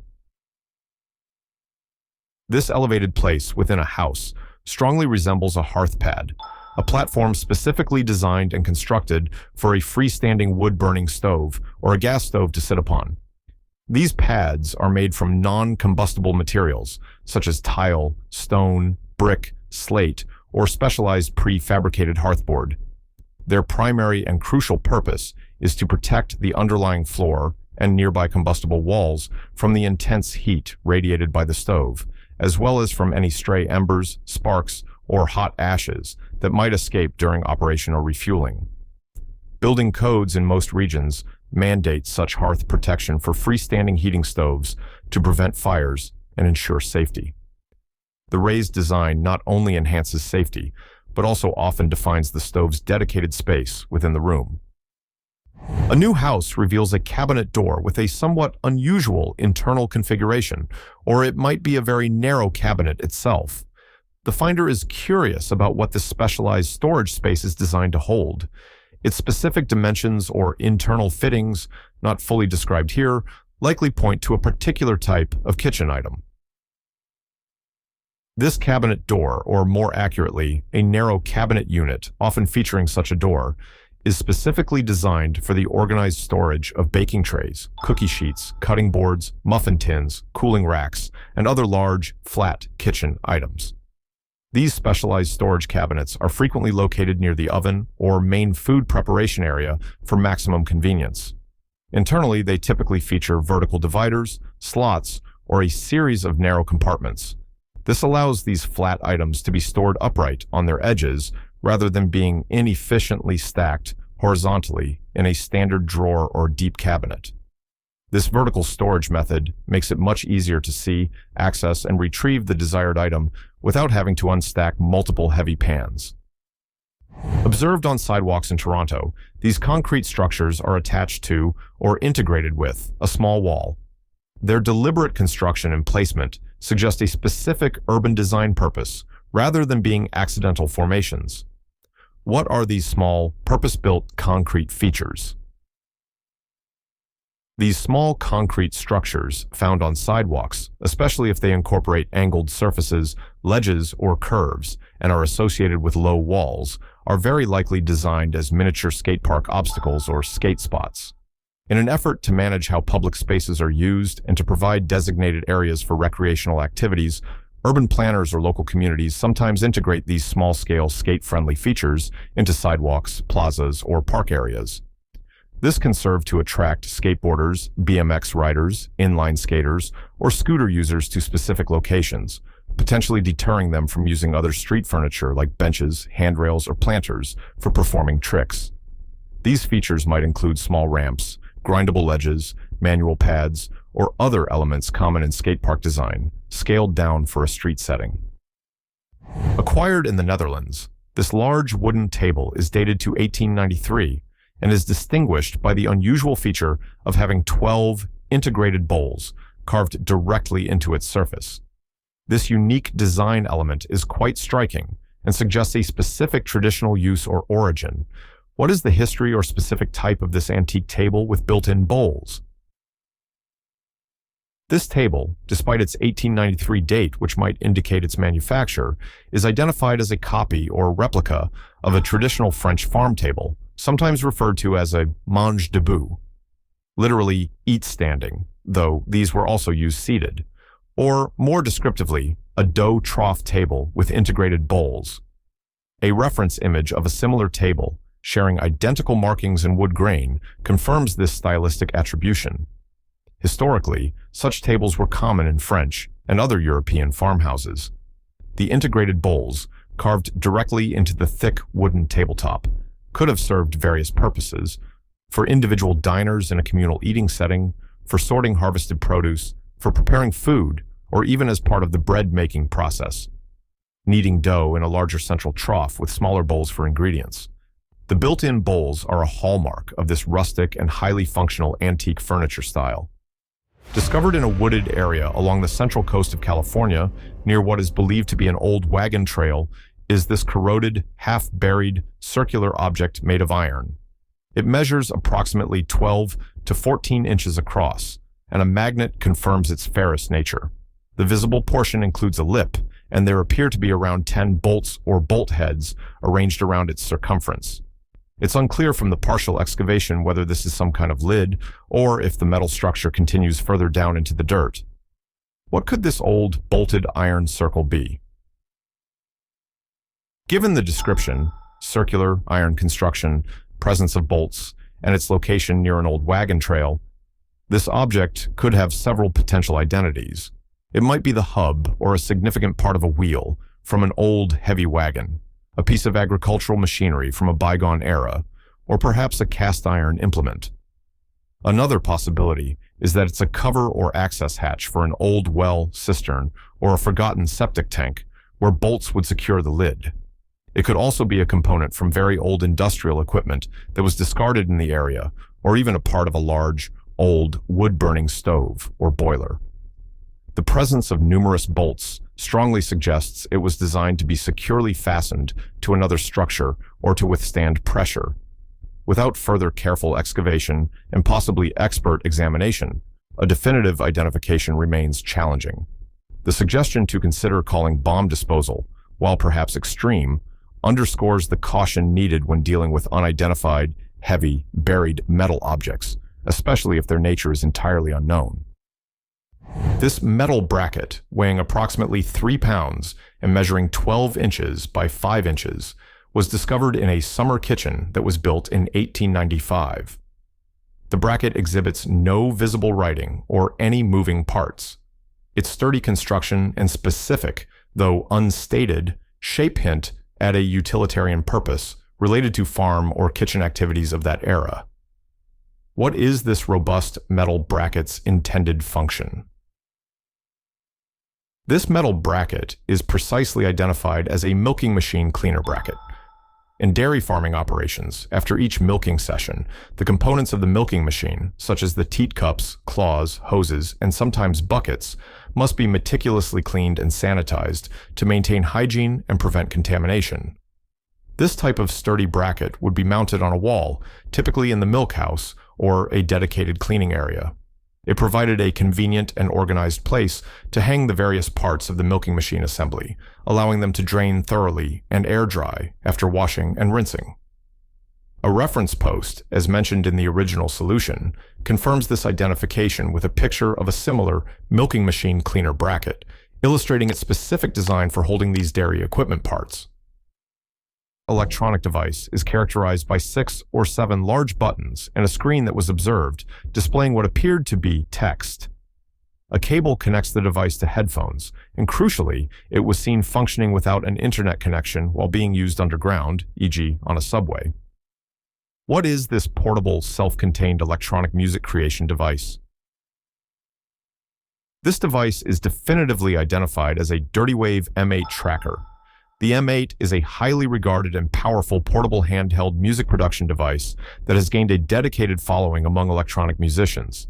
It functions as a comprehensive music creation tool, incorporating a sophisticated sequencer, multiple synthesis engines, including wavetable, FM, and virtual analog, and a sampler. It is particularly known for its tracker-style interface, a method of music sequencing where musical notes, instrument parameters, and effects commands are arranged in vertical columns on a timeline. Its robust feature set, compact form factor, and ability to operate completely standalone, powered by an internal battery and requiring no computer or internet connection, make it an ideal instrument for creating complex electronic music on the go in diverse environments like public transport or during travel. 2 individuals are observed carrying shoulder-mounted devices. These devices are gray in color, feature 4 black circular elements, and a black square panel. Each person has the device securely strapped around their waist. They appear to be some form of advanced scanning or detection equipment, given their sophisticated look and wearable nature. What are these intriguing, body-worn electronic displays? These shoulder-mounted devices are identified as eye walkers or ad walkers, which are a type of wearable digital advertising display or mobile billboard. The company mentioned in the original solution, which operates in Wales, potentially where the observation was made, provides these units for promotional purposes, Essentially, they are portable digital screens worn by individuals, often referred to as human billboards or brand ambassadors. These are frequently used for high-impact advertising campaigns, promotions at events, product launches, or to drive foot traffic to businesses in busy pedestrian areas. The black circular elements and the square panel are likely components of the display screen technology or the housing for the internal electronics and battery. The black clothing worn by the operators is often part of the company's standard uniform for their promotional staff, ensuring a consistent and professional appearance. Spotted at a gas station, particularly one located in what is described as the Hood, a high crime area, is this peculiar metal bar positioned over part of the fuel pump console. Initial thoughts by the observer ranged from it being a theft prevention measure for fuel itself, or even, more whimsically, slap prevention. Its actual purpose, however, seems more targeted. What is this bar designed to protect at the gas station? This metal bar is identified not as a device to prevent fuel theft directly, nor for slap prevention, but rather as a button theft prevention device. As clarified by another user in the original discussion, its specific purpose is to protect the buttons on the gas pump's user interface console.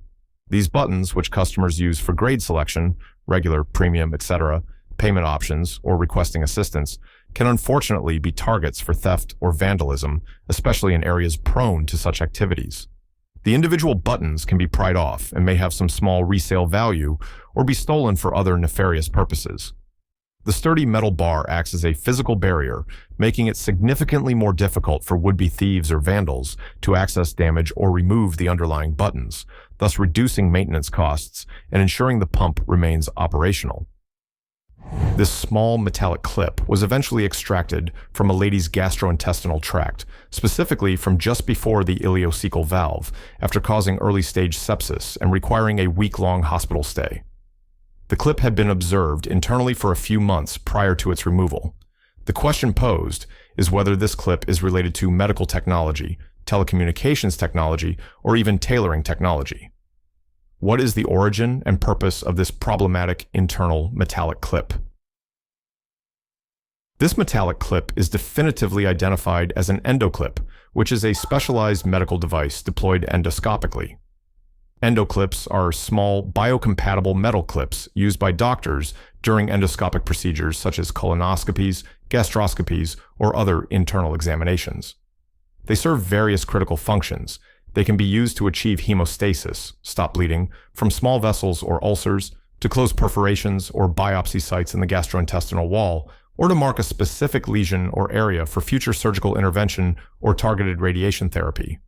These clips are designed to be deployed through the working channel of an endoscope. While they are generally intended to pass naturally from the body after serving their purpose or to remain safely in place if permanent marking is needed, in some instances, they can lead to complications such as inflammation, obstruction, or, as in this unfortunate case, sepsis if they migrate or cause irritation. A person bought a new jean jacket at Target. Later, they felt a hard ball of some kind sewn into the lining of the jacket. Upon carefully cutting the lining, they discovered a really lightweight, velvety softball that had a slight groove around its top third. The ball was surprisingly resilient and couldn't be crushed by hand. What is this mysterious, soft, yet durable ball that was inexplicably sewn into a new garment? An electromechanical engineer provides a compelling identification. This is likely a cellulose acetate ball, possibly used as an abrasive or finishing element in the stone washing or fabric treatment process during the jacket's manufacture. Instead of using actual pumice stones, which can be harsh and break down, synthetic materials like these specialized cellulose acetate balls can be employed to achieve a similar distressed or softened effect on denim fabric. The engineer speculates that it might have been part of a fabric feeding system that stonewashes the denim as it's being supplied to a sewing machine, which could explain the groove, perhaps for guiding or tensioning. Alternatively, it could be involved in defraying thread, applying a coloring agent, or simply acting as a tensioning mechanism within a textile processing machine. Cellulose acetate balls match the description of being lightweight, having a somewhat soft surface, yet possessing high impact strength and resilience.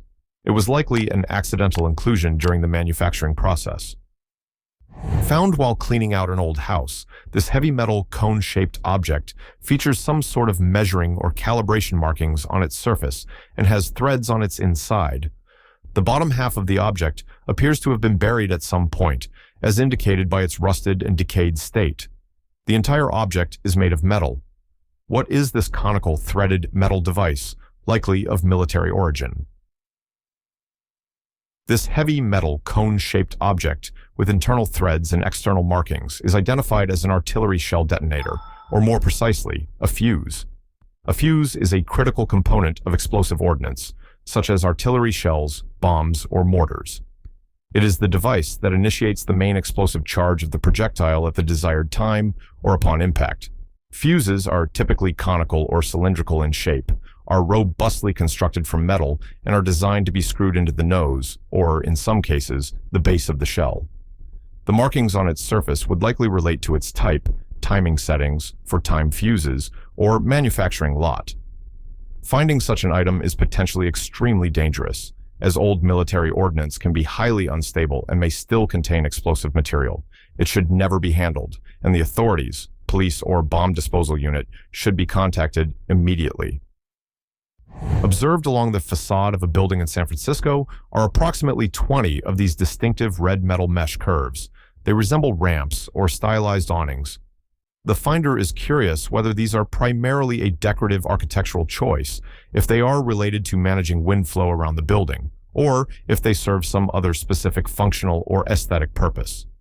What are these prominent red mesh structures? According to the architect of the building, as referenced in the original Reddit discussion, these red metal mesh curves are indeed an intentional design element, and their function may include noise attenuation. While the exact acoustic mechanism isn't fully detailed in the provided snippet, architectural features like these, incorporating specific shapes, materials, and perforations, like a mesh, can be engineered to deflect, absorb, scatter, or break up sound waves. This can help to reduce the impact of ambient urban noise, such as traffic sounds or noise from adjacent buildings, on the occupants of the building or on the surrounding public spaces. Their curved form and mesh-like structure could contribute to this acoustic dampening function, in addition to any visual or aesthetic contribution they make to the building's overall design and character. A number of hard, plastic-like, capsule-shaped objects were surgically removed from a sister's dog's stomach. These objects are unmarked, very hard, and notably, they did not dissolve even after weeks of being inside the dog. They have been confirmed to be non-metal and non-magnetic. The dog had been suffering from inconsistent symptoms of lethargy and vomiting for several weeks prior to the discovery and surgical removal of these items. What could these indigestible and mysterious capsules be? The precise identity of these hard, non-magnetic plastic capsules that were ingested by the dog unfortunately remains a mystery, even in the follow-up information provided where the owner confirmed their non-magnetic nature. Given their characteristics, durability, inability to dissolve, and capsule shape, several possibilities exist, though none are definitive without direct examination. They could be components from a durable dog toy that was chewed apart, such as internal fillers, rattles, or structural pieces. Desiccants, though these are typically found in small permeable sachets, not usually as loose, hard capsules. Decorative craft items like large beads or plastic gems, or even some form of industrial plastic pellet, preform, or discarded manufacturing component that the dog unfortunately found and ingested. Their indigestibility clearly led to the dog's prolonged illness, necessitating surgical intervention. Sent by a father-in-law residing in Massachusetts to his children, this object is made of a combination of cork and plastic and features some holes. The family is completely stumped as to its purpose. Its materials and design, particularly the holes, suggest a function related to liquids or dispensing. What is this intriguing, somewhat old-fashioned looking cork and plastic device? This item is identified as a vintage laundry sprinkler. In the days before modern steam irons became commonplace, clothes, especially those made from natural fibers like cotton and linen, were often dampened evenly before ironing. This moisture helped to relax the fibers, making it much easier to press out wrinkles and achieve a crisp finish. This device, featuring a cork stopper designed to fit snugly into the neck of a bottle filled with water and a plastic sprinkler head perforated with small holes, would be used for this purpose. By tipping the bottle, water would be gently and evenly sprinkled onto the clothes laid out for ironing. It's a simple but effective tool from a bygone era of laundry care, reflecting a time when ironing was a more laborious and preparatory process. Discovered buried under a house and wrapped in very old newspaper, this substance emits a fragrance similar to frankincense when it is burned.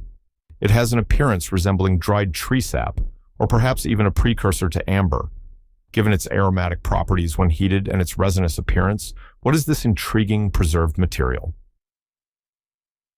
This substance is highly likely to be pine rosin, or a very similar type of natural tree resin derived from coniferous trees. Rosin, also known as colophony, is a solid, brittle, translucent material, typically amber or yellowish in color, that is obtained from the resin of pine trees and other conifers. It becomes sticky when warmed and has a characteristic piney, balsamic, or incense-like aroma when burned, which aligns with the description of smelling like frankincense. Rosin has a multitude of traditional and modern uses, including treating the bows of stringed instruments, like violins and cellos, to provide friction, as a grip enhancer for athletes, gymnasts, baseball pitchers, in soldering fluxes, and historically in the production of varnishes, sealing waxes, and even soaps. Being wrapped in very old newspaper and found buried suggests it was stored or perhaps discarded long ago. This orange-colored tank, featuring a metal top, is found buried in a backyard. There is possibly some additional structure or fitting around the top of the tank. The finder notes that it really goes deep, indicating a substantial underground installation. What is this large buried container, and what might it have been used for? A large, orange-colored tank, buried in a residential backyard, is most commonly an underground storage tank, UST, designed for storing heating oil. In many older homes, particularly in regions with cold climates that relied on oil-fired furnaces or boilers for central heating, the fuel oil was stored in these substantial subterranean tanks. The orange color might be a primer or protective coating, though many were simply bare metal. The metal top would typically be the access point for the fill pipe, for delivering oil, and the vent pipe. The observation, "it really goes deep," attests to their significant size, as they were designed to hold hundreds or even thousands of gallons of fuel. Over time, due to concerns about potential leakage, soil contamination, and the shift to other heating fuels, many of these tanks have been professionally decommissioned, removed, or filled in place with an inert material, but some remain buried and occasionally rediscovered. These items are described as two metal bowls that appear to be designed to attach to poles or stands.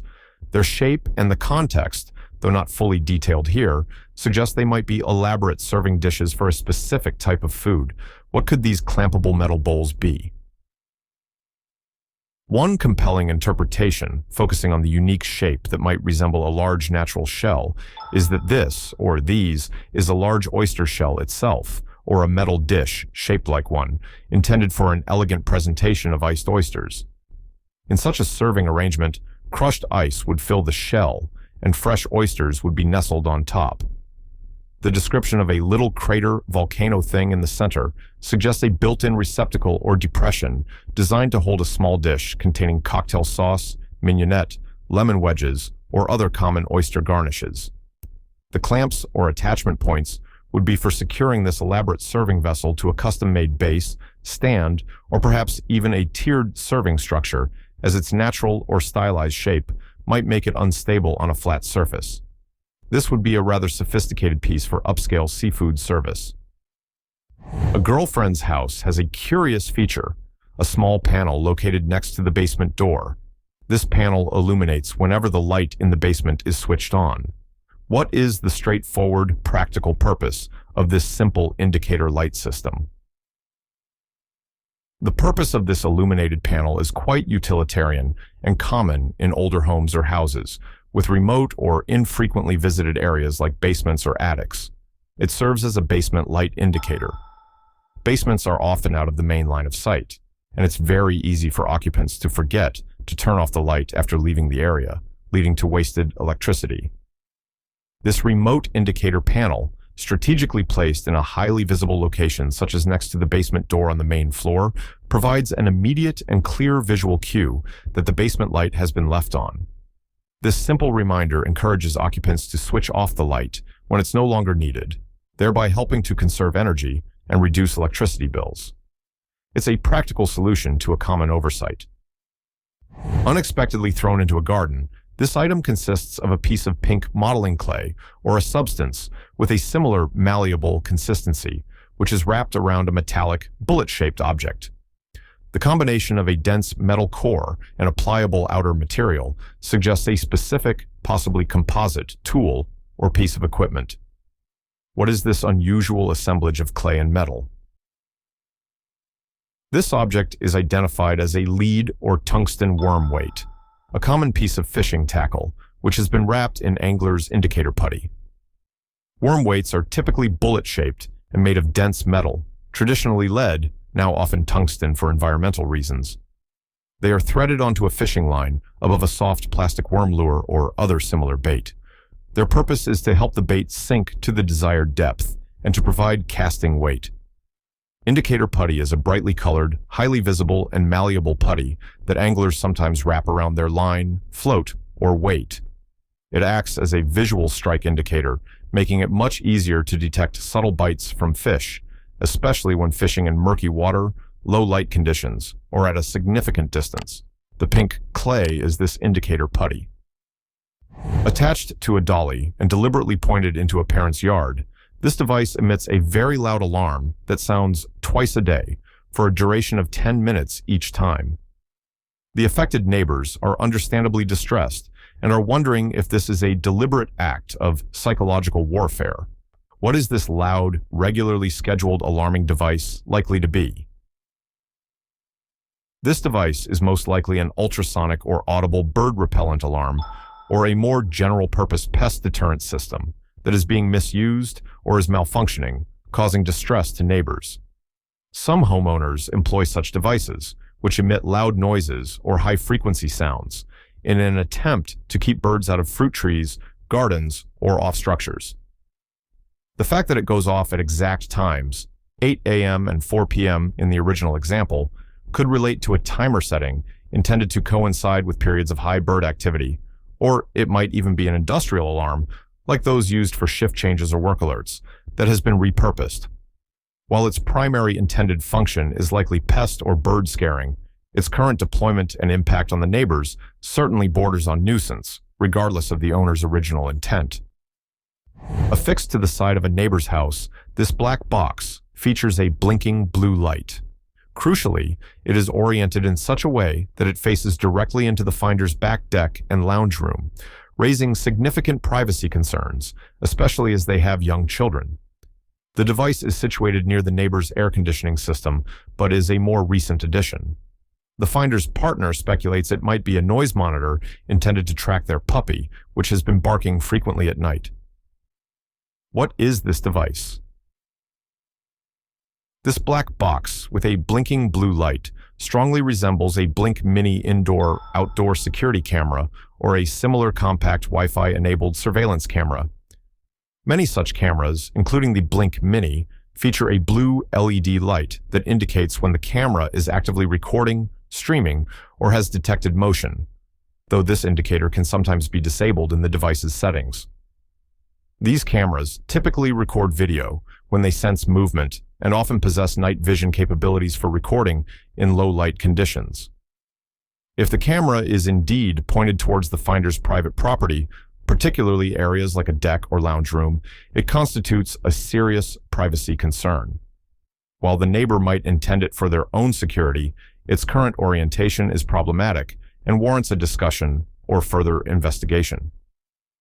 A rather bizarre coincidence. A random glass circle appeared at one person's house, and then, remarkably, the exact same type of glass circle, enclosed in identical packaging, materialized at someone else's house, located 1,587 miles away. Both households have young children, a newborn and a 1-year-old, and it's noted that a mutual visitor had been to both homes within a few weeks of each object's appearance. This visitor, however, insists they have never seen the item before. The glass disc is described as being 1 to 4 inch thick and approximately 2 inches in diameter. What is this mysterious glass disc that has appeared in two distant locations under such similar circumstances? This glass circle is identified as a test piece of tempered glass that is sometimes included with a car window breaker emergency tool. These safety tools, often compact and sometimes designed to look like small flashlights or keychains, are engineered to allow a person to quickly shatter a car window if they become trapped inside a vehicle after an accident, e.g., if doors are jammed or the car is submerged. To enable users to test the device's effectiveness and experience how it works without having to damage an actual car window, some manufacturers include a small, sacrificial disc of tempered glass like this in the product packaging. The mutual visitor might have gifted these emergency window breaker tools to both households, and these test discs were part of the package. This bolted metal object was discovered in a rock pool during low tide in southwest England. The square area surrounding it, perhaps indicating the overall size of the structure it's part of, was roughly 1.5 meters by 1.5 meters, approximately 5 feet by 5 feet. Given its robust bolted construction and marine environment, what is this substantial metal fitting? This bolted metal object is identified as a filling port for a large, sand-filled geotextile container or bag. Geotextile containers are massive, highly durable fabric bags or tubes that are filled with sand, gravel, or other suitable materials. They are extensively used in coastal engineering and marine construction for various purposes, including erosion control, protecting shorelines and dunes, constructing breakwaters, groins, artificial reefs, or dewatering sludge. The metal port provides a secure and sealable opening through which the sand or fill material is pumped or poured into the container. Once the container is filled to its capacity, the port is securely sealed. Its location in a rock pool at low tide is highly consistent with its use in coastal protection or marine construction projects, where such containers are often deployed in intertidal or submerged zones. A friend recently moved into a new flat and was quite perplexed by the unusual setup in her neighbor's garden. The initial description simply labeled it as crazy, leaving much to the imagination. An image, central to the original query but not provided here, apparently showed a distinctive and somewhat elaborate arrangement. Based on a key detail presumably visible in that image, one commenter offered a very specific suggestion about its purpose. What could this uniquely landscaped or structured garden space actually be designed for? Without the direct visual aid of the photograph, we rely on the insightful solution provided. Is that just a crazy habitat for the tiny pet tortoise in the middle? This strongly implies that the neighbor's garden has been intentionally transformed into a specialized and possibly quite elaborate enclosure or environment specifically tailored to meet the needs of a pet tortoise. Such a habitat would typically include features crucial for a tortoise's well-being, such as secure perimeter fencing to prevent escape, a shallow water dish for soaking and hydration, a sheltered area, or artificial hide for protection from extreme weather and for sleeping, a suitable substrate like soil or sand for digging or burrowing, depending on the tortoise species, and a carefully curated selection of safe, non-toxic plants for grazing. The term crazy might refer to particularly intricate landscaping, miniature decorative structures, or an exceptionally dedicated and comprehensive setup designed to mimic the tortoise's natural environment as closely as possible. While out for a walk with their dogs, one of the canine companions proudly presented this black plastic object to its owner. Upon closer inspection, the item was found to contain 2 AA batteries. However, the object itself exhibits no obvious functionality, lacking any discernible buttons, switches, lights, or any clear indication of its intended purpose. The owner, perhaps unwisely, has since been allowing the dog to chew on it, a situation that now, understandably, causes concern given the presence of batteries. What could this enigmatic, battery-powered, yet seemingly non-functional plastic item actually be? The precise identity of this specific black plastic object, powered by AA batteries but displaying no apparent function, is not explicitly determined by the somewhat sarcastic solution provided, "Well, that's excellent, glad I've been letting the dog chew it then." However, such finds are common. It could very well be a dismembered part of a larger electronic device that has broken, such as a fragment of a discarded children's toy where the main interactive elements are missing, a broken remote control unit, a defunct novelty flashlight or decorative light, or any number of simple, inexpensive battery-operated gadgets. Often, once the primary function of such an item is lost due to damage or the absence of other essential components, the remaining shell can appear entirely purposeless.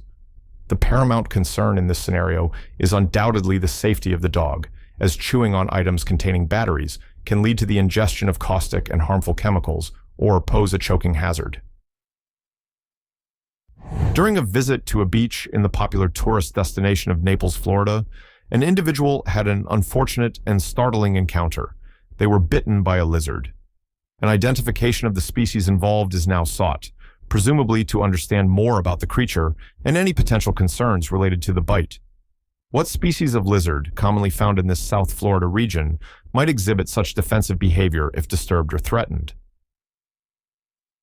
The lizard encountered on the Naples, Florida beach, which was responsible for the bite, is identified as a Cuban night anole, Anolis equestris. The night anole is a notably large and robust species of anole lizard. While native to Cuba, it has become a well-established introduced species throughout much of South Florida, thriving in its warm, humid climate. These lizards are quite striking in appearance, known for their potential to reach impressive sizes. Males can be up to 13 to 20 inches in total length, including their long tails. Their remarkable ability to change color from a vibrant, bright green to a duller brownish gray for camouflage or thermoregulation, and their distinctively casqued or somewhat helmet-like heads. Although not typically aggressive towards humans, Cuban night anoles are territorial creatures and can, and will, deliver a surprisingly strong and painful bite with their powerful jaws if they feel threatened, are cornered, or are improperly handled. An observer encounters a somewhat imposing, self-contained structure that, due to its enclosed, modern, and perhaps slightly utilitarian or even futuristic design, elicits comparisons with a nuclear shelter, or more fantastically, a suicide booth from science fiction. The question is posed, what is this modern, often metallic, pod-like structure actually intended for in a public space? This structure is identified as a JCDecaux public bathroom, more commonly referred to as an automated public toilet, APT. JCDecaux is a large multinational corporation renowned for its extensive portfolio of street furniture, outdoor advertising systems, including bus shelters and digital billboards, public bicycle rental programs, and, significantly, these advanced, self-cleaning automated public toilets. These units are frequently installed in urban centers, tourist areas, and transport hubs to provide convenient public restroom facilities. A key feature of many JCDecaux toilets is their automated cleaning cycle, which typically activates after each user exits and the door closes. During this cycle, the interior of the cabin may rotate, or a system of water jets and disinfectants engages to thoroughly clean and sanitize the toilet bowl, floor, and other surfaces, ensuring it is hygienic and ready for the next user. Their robust, often sleek and somewhat pod-like or modular design can indeed give them an appearance distinct from traditional public restrooms, leading to such imaginative, if slightly off-mark, comparisons. During a home renovation project in Montreal, Quebec, an object was discovered that was sufficiently alarming and suspicious in nature to prompt an immediate call to the local bomb squad. The specific details or appearance of the object are not provided in this particular snippet of text, but the mere involvement of explosive ordnance disposal, EOD, experts speaks volumes about the perceived level of danger and the potential nature of the find. What kind of potentially hazardous item might be commonly unearthed during such construction or excavation work that would necessitate such an urgent response? While the exact nature of the unearthed item isn't specified in the provided solution, which is simply an excited and concerned request for an update from other Redditors, you update us on this at some point. I think everyone here wants to know the end result. The context of summoning the bomb squad strongly and unequivocally implies that the object is suspected unexploded ordnance, UXO. This broad term encompasses various types of old military munitions, such as artillery shells, grenades, mortars, aerial bombs, landmines, or other explosive devices that were fired, dropped, launched, or otherwise emplaced, but failed to detonate as intended during a past conflict or military training exercise.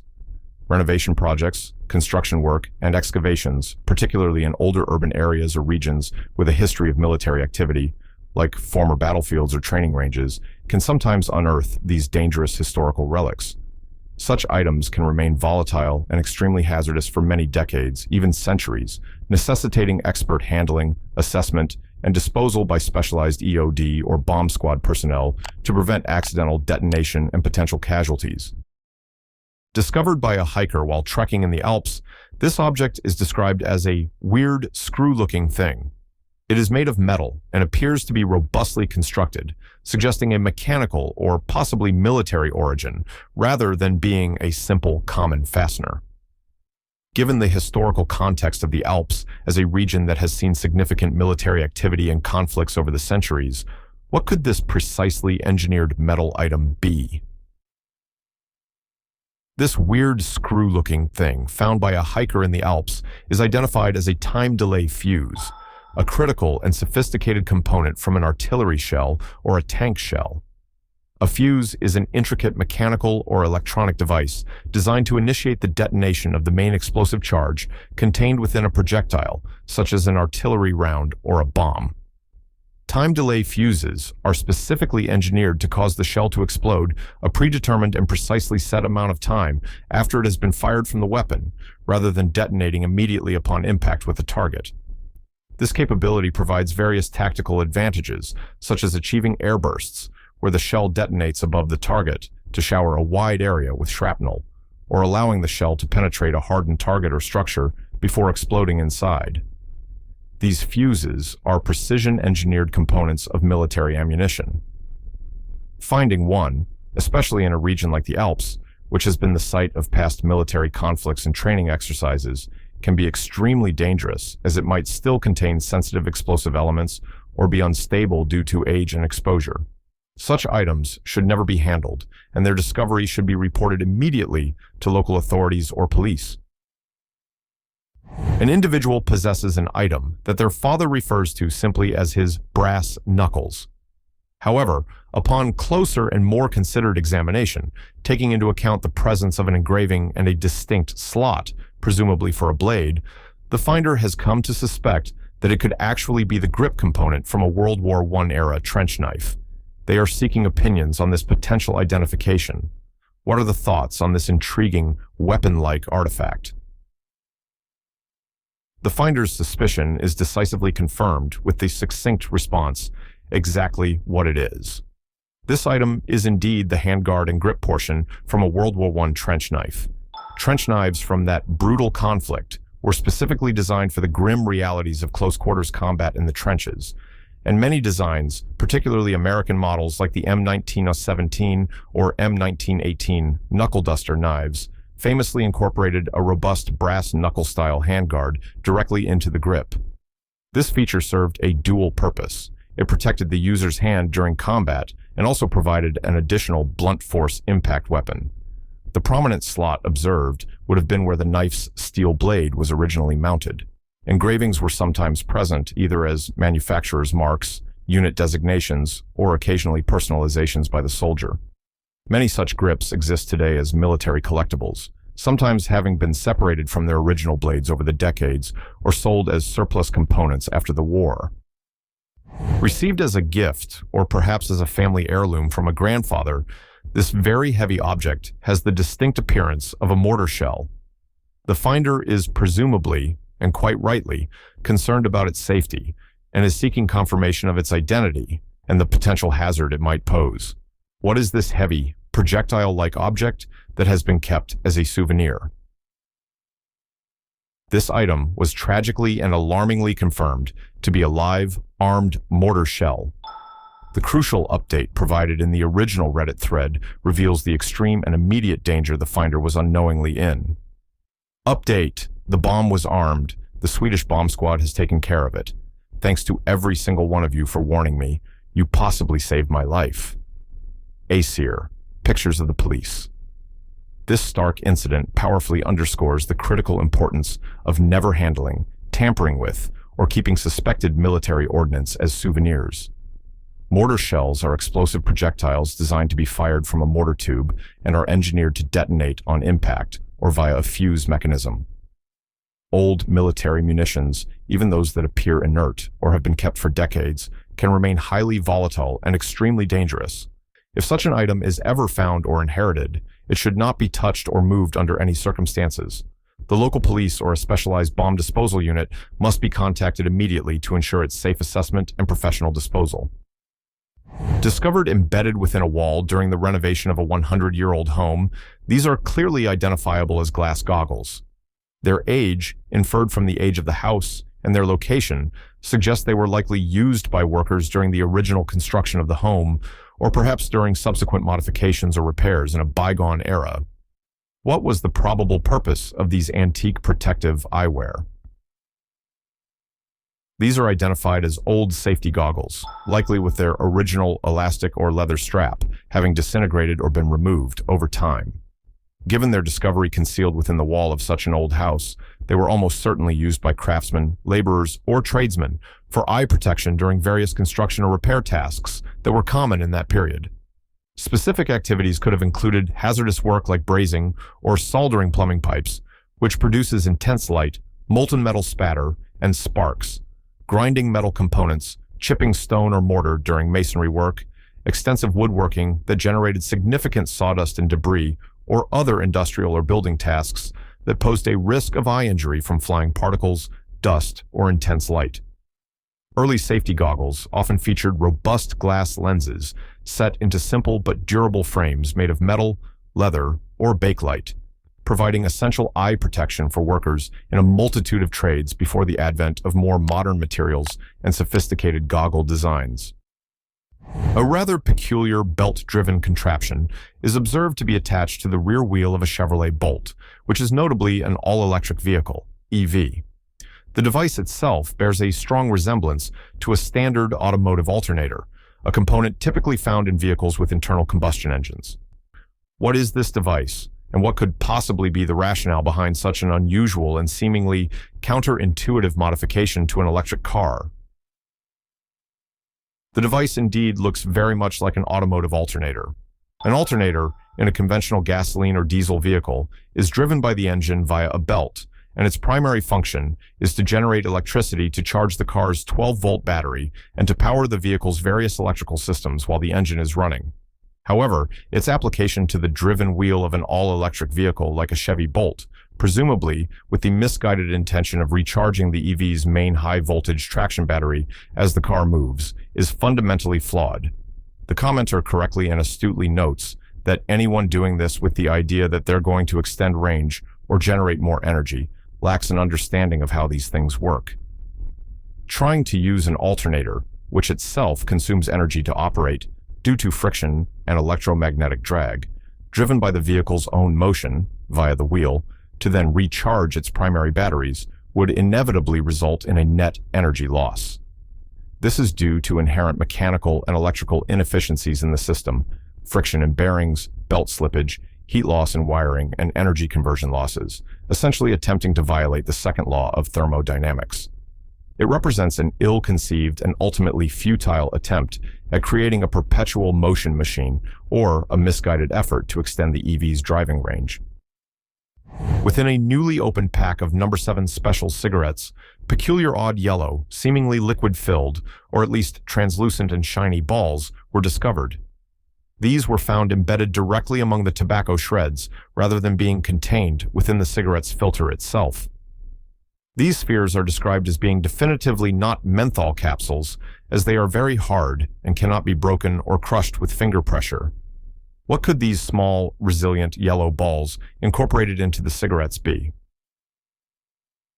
These yellow hard spheres are identified as ion exchange resin beads, in some more specialized or experimental cigarette filter designs, or perhaps as an additive directly within the tobacco blend itself, as seems to be the case here, though unusual.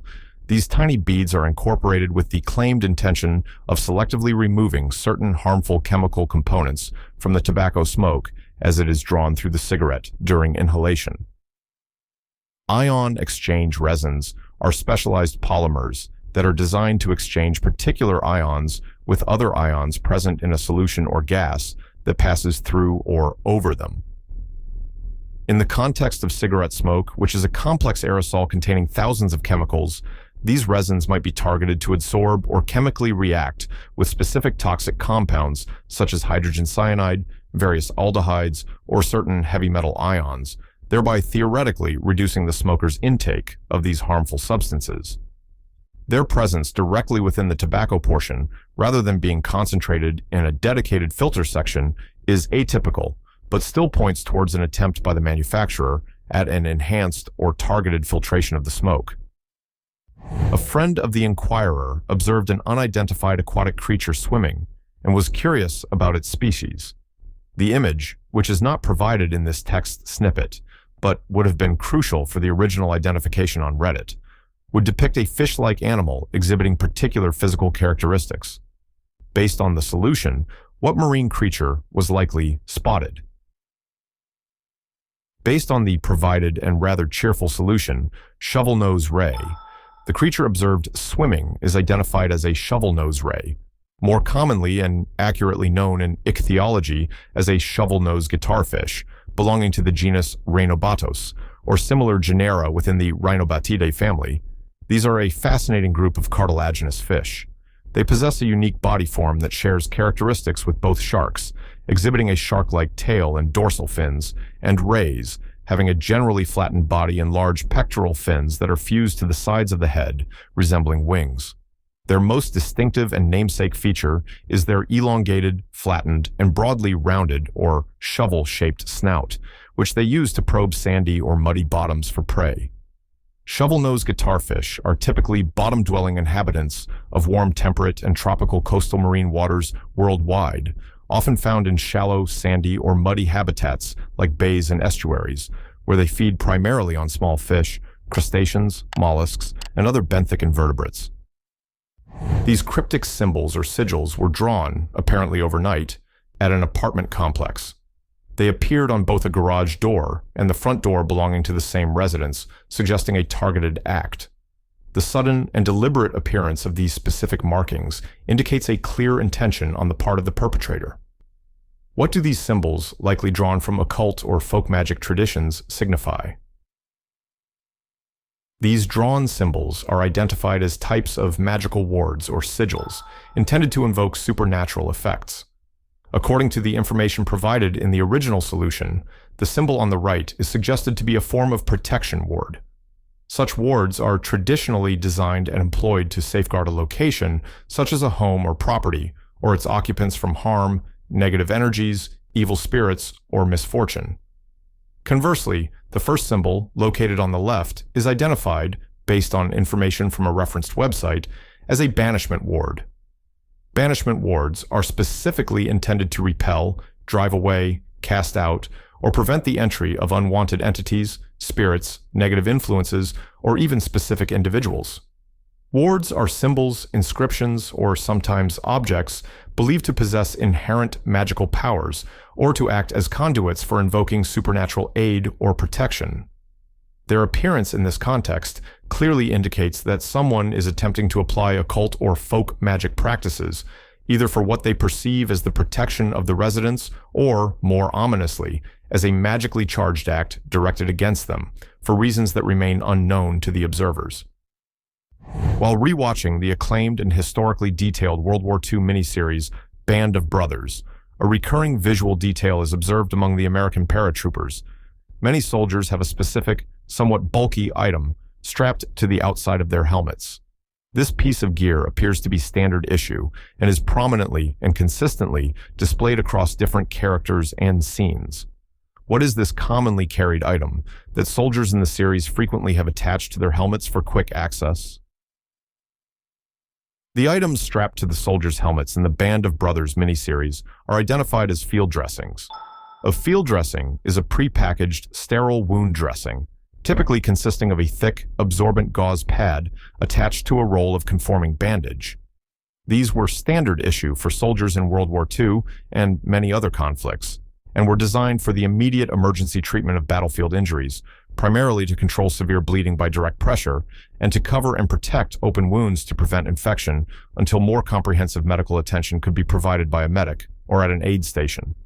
Soldiers commonly carried one or more of these dressings in easily accessible locations, such as strapped to their helmets, often secured under the camouflage netting, in dedicated first aid pouches on their web gear, or in a readily reachable pocket, so that they could be quickly applied either to themselves or to a wounded comrade in the critical moments following an injury in combat.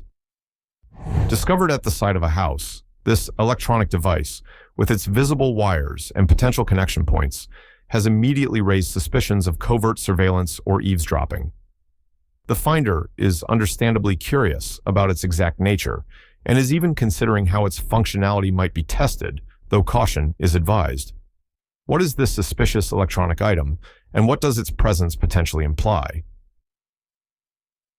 This device strongly appears to be a telephone bug, which is a type of covert listening device specifically designed to intercept and transmit or record telephone conversations without the knowledge or consent of the parties involved. Such devices are typically connected directly to the telephone line, often illicitly tapping into the wiring either inside or outside the premises. The commenter in the original thread suggests a method for testing its functionality, which should be approached with extreme caution and full awareness of legal implications. One could potentially try to disconnect one of the two wires in a home's telephone outlet, then carefully connect the bug's alligator clips to the disconnected wire and its corresponding terminal. Since many older, simpler bugs transmitted their intercepted audio via FM radio frequencies, tuning an FM radio to the lower end of the broadcast band while the targeted telephone is off the hook might allow the user to hear the dial tone, or any conversation if the bug is active and transmitting within range. The small hole or screw on the device's box might be for tuning the transmission frequency. The presence of such a device clearly indicates an attempt at unauthorized surveillance. Found in an office bathroom, this personal item's identity is sought by the finder, who is presumably unfamiliar with its purpose. The context of an office bathroom makes its discovery somewhat unusual and potentially embarrassing for the owner, as it is a device for a very private activity. What is this object? This item is identified with a disclaimer of "no joke" as a foreskin restoration tool. Foreskin restoration is a non-surgical process undertaken by some circumcised individuals who wish to regenerate or recreate a structure resembling a natural foreskin. This is typically achieved by applying continuous, gentle, and prolonged tension to the existing skin of the penile shaft. This sustained tension stimulates cell division and gradual skin growth, a biological process known as tissue expansion. Various specialized devices are designed and marketed for this purpose. They often involve soft silicone grippers to hold the skin and some form of tensioning mechanism using weights, elastic straps, or air pressure to apply the necessary stretching force. The comment that it may have been left due to the long hours one has to wear them, and I hear they can be uncomfortable, alludes to the significant time commitment required for the process, often many hours per day over months or years, and the potential for discomfort, perhaps explaining why such a personal device might have been temporarily removed and accidentally left behind in an office restroom. Discovered under a bed, this simple plastic tube's specific purpose is unclear to the finder. However, its appearance, likely a flexible, clear, or translucent tube of a particular diameter, possibly with connectors at one or both ends, hints at a potential connection to medical equipment or a personal healthcare device. What is this plastic tube typically used for? This plastic tube is identified as being a component from a nebulizer. A nebulizer is a common medical device that is used to convert liquid medication into a very fine mist or aerosol, which can then be easily and effectively inhaled by the patient directly into their lungs.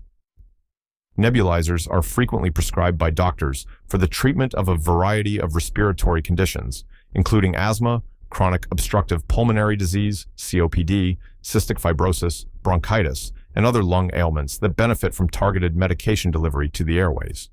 The flexible plastic tubing is an essential part of the nebulizer system.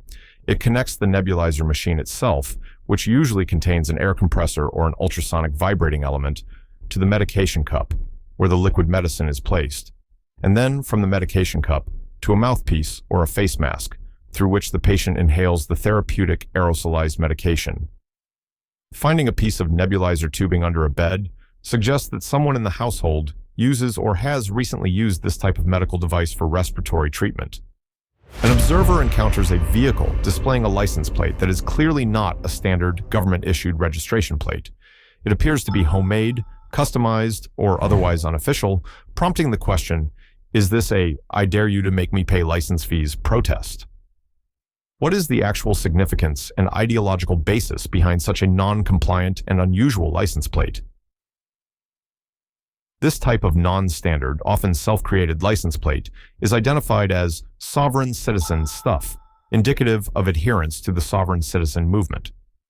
This movement encompasses a loose network of individuals and groups who subscribe to a complex and often contradictory pseudo-legal ideology.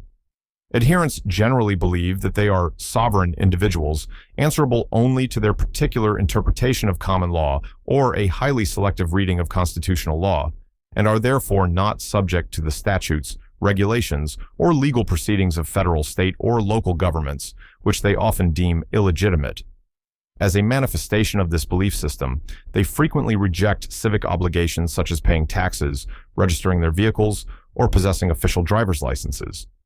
Consequently, they may create and display their own sovereign license plates, identification documents, passports, and other pseudo-official paperwork to assert their perceived independence from and non-recognition of established governmental authority. This is indeed a form of protest against legal and financial obligations that they fundamentally reject as being applicable to them. An oxycodone prescription pill bottle was discovered discarded in a wooded area. Intriguingly, upon closer inspection, the bottle was found to contain not pills, but rather some small electronic components. Given the nature of the bottle, a common container for controlled substances, and the clandestine discovery location, what are these electronics likely to be, and why would they be concealed in such a manner? The electronic components found inside the oxycodone prescription bottle are identified as looking very much like the stripped down or disassembled parts of a small, portable digital scale. Individuals who illicitly use or distribute controlled substances, including prescription drugs like oxycodone when diverted for non-medical use, often require compact and accurate digital scales. These scales are used to weigh precise quantities of these substances, either for personal dosage management or for dividing them for sale. To make these scales more discreet for carrying, to avoid detection by law enforcement if searched, or perhaps to salvage working parts from a damaged or easily identifiable unit, the internal electronic components, which typically include a main circuit board, a sensitive load cell sensor, an LCD display, and battery contacts, might be removed from their original plastic casing. The empty and relatively innocuous pill bottle then serves as a convenient and inconspicuous container for these sensitive and incriminating components. Located on the bank of the South Fork Peachtree Creek in Atlanta, Georgia, within an area known as Zonalite Park, which has a history as a former Superfund site due to industrial contamination, is this strange, vivid, green, glass-like mass. It appears as though it was once contained within a metal barrel, which has subsequently rusted and corroded away, leaving the green substance exposed to the elements. What is this distinctive green, possibly hazardous material? A mining engineer identifies this striking green glass-like mass as malachite, which is a secondary copper carbonate hydroxide mineral with the chemical formula Cu2CO3, OH2. Malachite typically forms as a result of the weathering and oxidation of primary copper ore deposits or through the precipitation of copper from copper-rich solutions such as acidic mine drainage, a process that could be highly relevant given the location's history as a Superfund site, often associated with past industrial pollution or mining activities. Malachite is well known for its characteristic vibrant green color and can exhibit a range of lusters, from vitreous, glassy, to silky or dull. Significantly, in addition to being a semi-precious gemstone, malachite has also been historically used as a pigment and, importantly, as a fungicide due to the biocidal properties of copper compounds. Its presence within the remnants of a rusted barrel suggests it might have been stored or used in this form for such applications, perhaps related to local agriculture, timber treatment, or even aquaculture in the past. As a copper compound, it is indeed unsafe if ingested and should be handled with caution. An uncle of the finder discovered this bottle in a cave in Okinawa, Japan, sometime between 1966 and 1967. He holds the strong belief that it originates from the World War II era. The bottle features a rubber seal at its top, and he recalls that the liquid contained within was originally clear, though it may have discolored or degraded over time. There are no discernible markings or labels on the bottle itself to aid in its identification. What is this potentially dangerous wartime relic from a Pacific Island cave? This bottle is identified with a high degree of certainty as a Japanese gas grenade dating from World War II. During the fierce and protracted fighting in the Pacific Theater, including the extremely bloody Battle of Okinawa, Japanese imperial forces employed various types of chemical warfare agents. These were sometimes delivered via grenades or other frangible containers, designed to disperse the chemical agent upon impact or via a small bursting charge. The chemical agents could range from irritants like tear gas, lacrimators, to more lethal, poisonous gases. These agents were often housed in glass or ceramic bottles or containers, sealed with rubber stoppers or other breakable seals. Such items are extraordinarily dangerous, as the chemical agents can remain potent and hazardous for many decades, even if the container appears intact. If found, they should never be handled or disturbed in any way, and their discovery must be reported immediately to the appropriate authorities, such as the police or a specialized bomb disposal unit, EOD, for safe assessment and professional disposal. The emphatic warning, "Be very careful," is absolutely paramount. An individual is experiencing a perplexing and rather disgusting issue. Tiny specks keep reappearing on their bed. Each time these specks are diligently dusted off, they inexplicably reappear within approximately 2 hours, almost as if they are spawning from an unknown source. This recurring phenomenon is understandably causing considerable distress and revulsion. What are these constantly reappearing little specks that seem to materialize out of nowhere? These little specks are highly likely to be termite frass, which is the polite and technical term for termite droppings or excrement. Specifically, this description is characteristic of drywood termites, a type of termite that lives and feeds within dry soundwood, unlike subterranean termites that require contact with soil. As drywood termites excavate their extensive galleries and consume the wood, they periodically expel their fecal pellets from their nests through small kick-out holes that they create in the surface of the infested wood. Drywood termite frass often looks like tiny, hard, granular pellets, which can vary in color depending on the type of wood being consumed, ranging from light tan to dark brown or reddish, but frequently resemble fine sawdust, sand, or pepper. If there is an active drywood termite infestation in the wooden ceiling beams, ceiling joists, or even within the wooden components of the bed frame itself, directly above the bed, their frass would continuously fall and accumulate on the bed surface below. This is a clear and unmistakable indication of an active termite infestation that requires prompt professional pest control attention to prevent further damage to the structure. This old ruler presents a bit of a puzzle. Its specific method of operation and what exactly it is designed to measure or calculate are unknown to its current owner. It is characterized by multiple intricate, precisely engraved scales and a distinctive sliding component that moves longitudinally along its length, interacting with the fixed scales. What is this fascinating pre-electronic mechanical measuring and calculating device? This old ruler is definitively identified as a slide rule, a mechanical analog computing device that was an absolutely indispensable tool for scientists, engineers, mathematicians, navigators, and students for many centuries before the widespread availability and affordability of electronic pocket calculators in the 1970s. Slide rules are not primarily designed for measuring length in the conventional way a standard ruler is, but rather for performing a remarkably wide variety of mathematical calculations with considerable speed and reasonable accuracy. They operate based on the mathematical principles of logarithms, which effectively convert multiplication and division problems into addition and subtraction of lengths on a logarithmic scale. By carefully aligning different logarithmic scales engraved on the fixed body of the rule and its sliding central strip, the slide, and often using a movable cursor or runner with a hairline, users can quickly perform operations such as multiplication, division, and more complex functions, including finding square and cube roots, powers, logarithms, trigonometric functions, sine, cosine, tangent, and exponential functions. The famous and oft-repeated assertion, "These put humans on the moon," vividly highlights the critical and fundamental role that slide rules played in the complex engineering and navigational calculations required for monumental achievements like the Apollo space program and countless other scientific and technological advancements of the pre-digital age.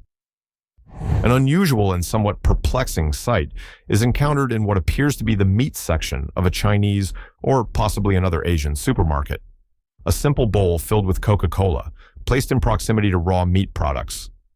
This peculiar presentation immediately prompts the question, why would Coca-Cola, a popular carbonated beverage, be displayed in this specific manner alongside uncooked meat?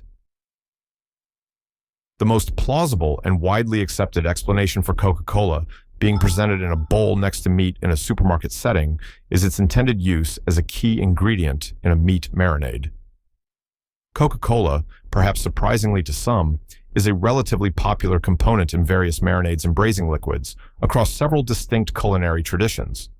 It features in some Chinese recipes, like Coca-Cola chicken wings, other Asian cuisines, for example, as an element in some versions of Korean bulgogi marinades, and notably in southern U.S. barbecue, where it's used in sauces and marinades for pork or chicken. The mild acidity of the soda, primarily from phosphoric acid, can contribute to tenderizing the meat by breaking down some of its proteins. Furthermore, the significant sugar content in Coca-Cola can aid in the development of a rich, caramelized crust and impart a subtly sweet and complex flavor to the meat when it is grilled, roasted, or braised.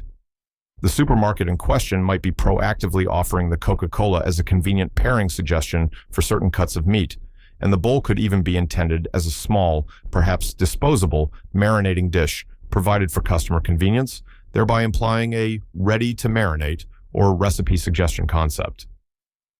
Discovered washed up on a remote beach in Scotland, this small, sealed glass vial contains an orange-colored liquid. The finder is, quite understandably, curious about its potentially hazardous contents and is wisely questioning whether the natural urge to crack it open and investigate further should be resisted. Given its unusual nature, sealed state, and marine discovery context, what could this enigmatic vial be? This sealed glass vial, with its orange liquid, bears an astonishing and deeply alarming resemblance to a British chemical delay fuse, specifically the type employed in clandestine espionage limpet mines during World War II. Limpet mines were powerful explosive devices designed to be covertly attached, often magnetically, to the hulls of enemy ships below the waterline by saboteurs or special forces. These highly sensitive chemical delay fuses typically contained a very corrosive chemical agent, such as cupric chloride solution, which could appear as an orange, blue, or greenish liquid, or even as crystals upon evaporation, sealed within a fragile glass ampule. When the ampule was deliberately crushed, often by a spring-loaded mechanism within the fuse housing activated upon deployment, the corrosive chemical would be released and begin to slowly eat its way through a thin metal wire or restraining disc. Once this wire or disc was completely severed by the corrosive action, it would release a spring-loaded striker. This striker would then impact a percussion cap, which in turn would initiate the detonation of the mine's main explosive charge after a precisely calculated delay, allowing the operative to escape. Such items are extraordinarily dangerous. The chemical itself can be highly corrosive and harmful upon contact, and the fuse mechanism, even after decades of immersion in seawater, might still be sensitive or contain residual explosive components. It absolutely should not be opened or tampered with in any way, and its discovery must be reported immediately to the local police or a specialized bomb disposal (EOD) unit for safe and professional handling. After a routine oil change service on her car, a girlfriend of the Inquirer discovered this unexpected and unidentified part loose within her vehicle's glove box. Its origin and purpose are unknown to her, but its presence immediately following a vehicle service strongly suggests it might be an automotive component that was inadvertently not reinstalled correctly by the mechanic. What is this particular part, and what is its function?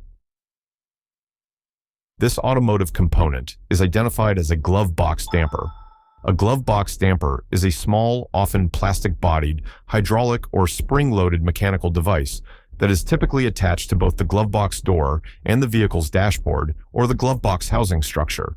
Its specific and rather refined function is to control the speed and smoothness with which the glove box door opens. Instead of the door simply falling open abruptly and potentially noisily under the force of gravity when it is unlatched, the damper provides a carefully calibrated resistance. This allows the glove box door to glide open gently, in a more controlled and deliberate manner, adding a touch of refinement to the vehicle's interior features. During certain vehicle maintenance procedures, such as replacing the cabin air filter, which in many cars is located behind or in close proximity to the glove box assembly, mechanics often need to detach or completely remove the glove box to gain access. It seems highly probable that in this particular instance, the damper was either not reinstalled at all or was not reinstalled properly after the oil change service, which might have included a cabin filter check or replacement, was completed. Discovered unexpectedly in a washing machine after a laundry cycle, this small pink object has a design or impression on it that resembles a face. It is noted that the object doesn't seem to dissolve in water and has no discernible odor. Its appearance, resilience to water, and the face design suggest it might be a lost component from a toy or a craft item, especially if children are present in the household. What could this be? This small pink object, particularly given its description as having a face-like design and being found in a washing machine, is very likely the rubber die or the actual stamping surface from an inexpensive children's toy stamp. These types of stamps are commonly found at the end of children's markers as part of larger arts and crafts sets or sold as small, individual novelty items, often featuring cartoon characters, animals, or simple facial expressions. The image-making part of these stamps is typically a small piece of molded rubber or a similar polymer, which is then glued or fitted onto a plastic or wooden base or handle. These small rubber pieces can, unfortunately, become detached from their base with enthusiastic use if the adhesive fails or if the toy is old or of lower quality. Being small, relatively durable, and non-dissolving in water, such a piece could easily end up overlooked in a pocket, fall out during play, and subsequently go through a full laundry cycle unnoticed until it is found in the washing machine or a lint trap. This solid white block, which is equipped with a convenient handle for carrying, is described as being very dirty and was discovered abandoned at the edge of a parking lot. Its robust and substantial nature, combined with the presence of a handle, suggests it is a portable yet heavy-duty piece of industrial or construction equipment. What is this large, solid white block? This solid white block is identified as a crane stabilizer pad, also commonly referred to as an outrigger pad or a jack pad. It is highly probable that it is made from UHMW, ultra-high molecular weight, polyethylene, a type of very dense and durable thermoplastic. Large mobile cranes, aerial work platforms, cherry pickers, concrete pump trucks, and other types of heavy lifting and construction equipment utilize extendable support legs called outriggers to provide a wide, stable base during operation, which prevents them from tipping over under heavy loads. These stabilizer pads are specifically designed to be placed directly underneath the feet of these outriggers. Their primary purpose is to distribute the immense downward force and pressure exerted by the outrigger over a significantly larger surface area. This crucial action prevents the outrigger foot from sinking into soft or unstable ground, cracking or damaging pavement and concrete surfaces, or becoming unstable on uneven terrain. UHMW polyethylene is a preferred material for these demanding applications due to its exceptional strength, high impact resistance, outstanding durability, relatively light weight compared to traditional materials like steel or thick wood, and its inherent resistance to moisture, chemicals, and abrasion. The integrated handle facilitates easier carrying, positioning, and retrieval of the often heavy pad. Discovered in the kitchen of an Airbnb property that was being cleaned after previous guests, this bag contains a substance described as being somewhat wet or oily to the touch. More notably, it emits a very strong and distinctive aroma, which is somewhat reminiscent of menthol or camphor. The unusual texture and potent scent suggest it's a specific type of consumable or aromatic product. What is this fragrant, oily substance? This substance is identified as flavored betel nut shavings. Betel nut, also known as areca nut, is the seed of the areca palm, Areca caticu. It is a widely consumed psychoactive substance in many parts of South Asia, Southeast Asia, and Oceania. The nut is typically chewed, often after being wrapped in a fresh betel leaf from the Piper betel vine, along with a small amount of slaked lime, calcium hydroxide, which aids in the release of the active alkaloids.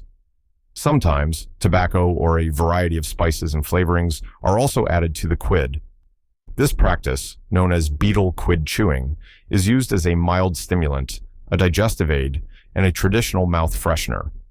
The product found in the Airbnb would be pre-shredded or thinly shaved betel nut, often mixed with various flavorings such as cardamom, clove, mint, camphor, or menthol-like compounds to enhance its taste, aroma, and overall sensory experience.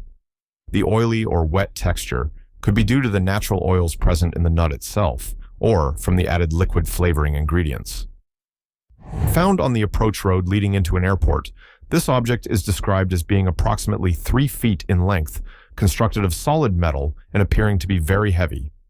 It features 2 obvious-looking handles on its top surface and a kickstand-like support that seems to be fixed to its body with a hinge mechanism. Its overall robust shape and metallic construction remind the finder of some sort of cannon or artillery piece. What is this heavy, handled metal object? The solution provided in the snippet simply states, "You, smoking pen, solved." This indicates that the Reddit user named Smoking Pen successfully identified the object in the original online discussion thread. Unfortunately, the actual identification of this cannon-like object is not included within this particular text extract. Given the rather general description, heavy solid metal, approximately 3 feet long, equipped with 2 handles and a hinged kickstand, and its unusual discovery location near an airport, the object could potentially be a number of things. It might be a piece of specialized ground support equipment used for aircraft maintenance or cargo handling, a component from a heavy-duty industrial tool like a hydraulic ram or a specialized jack, or perhaps even a piece of decommissioned military ordnance, a historical replica artillery piece, if the airport has historical connections, or a very robust security bollard component. Without the original solution provided by Smoking Pen, its precise nature remains speculative, based solely on the available description.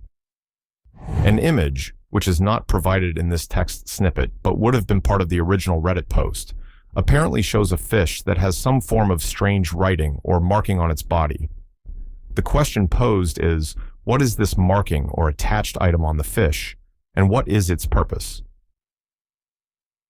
The solution provided indicates, looks like it may be this, but a different manufacturer.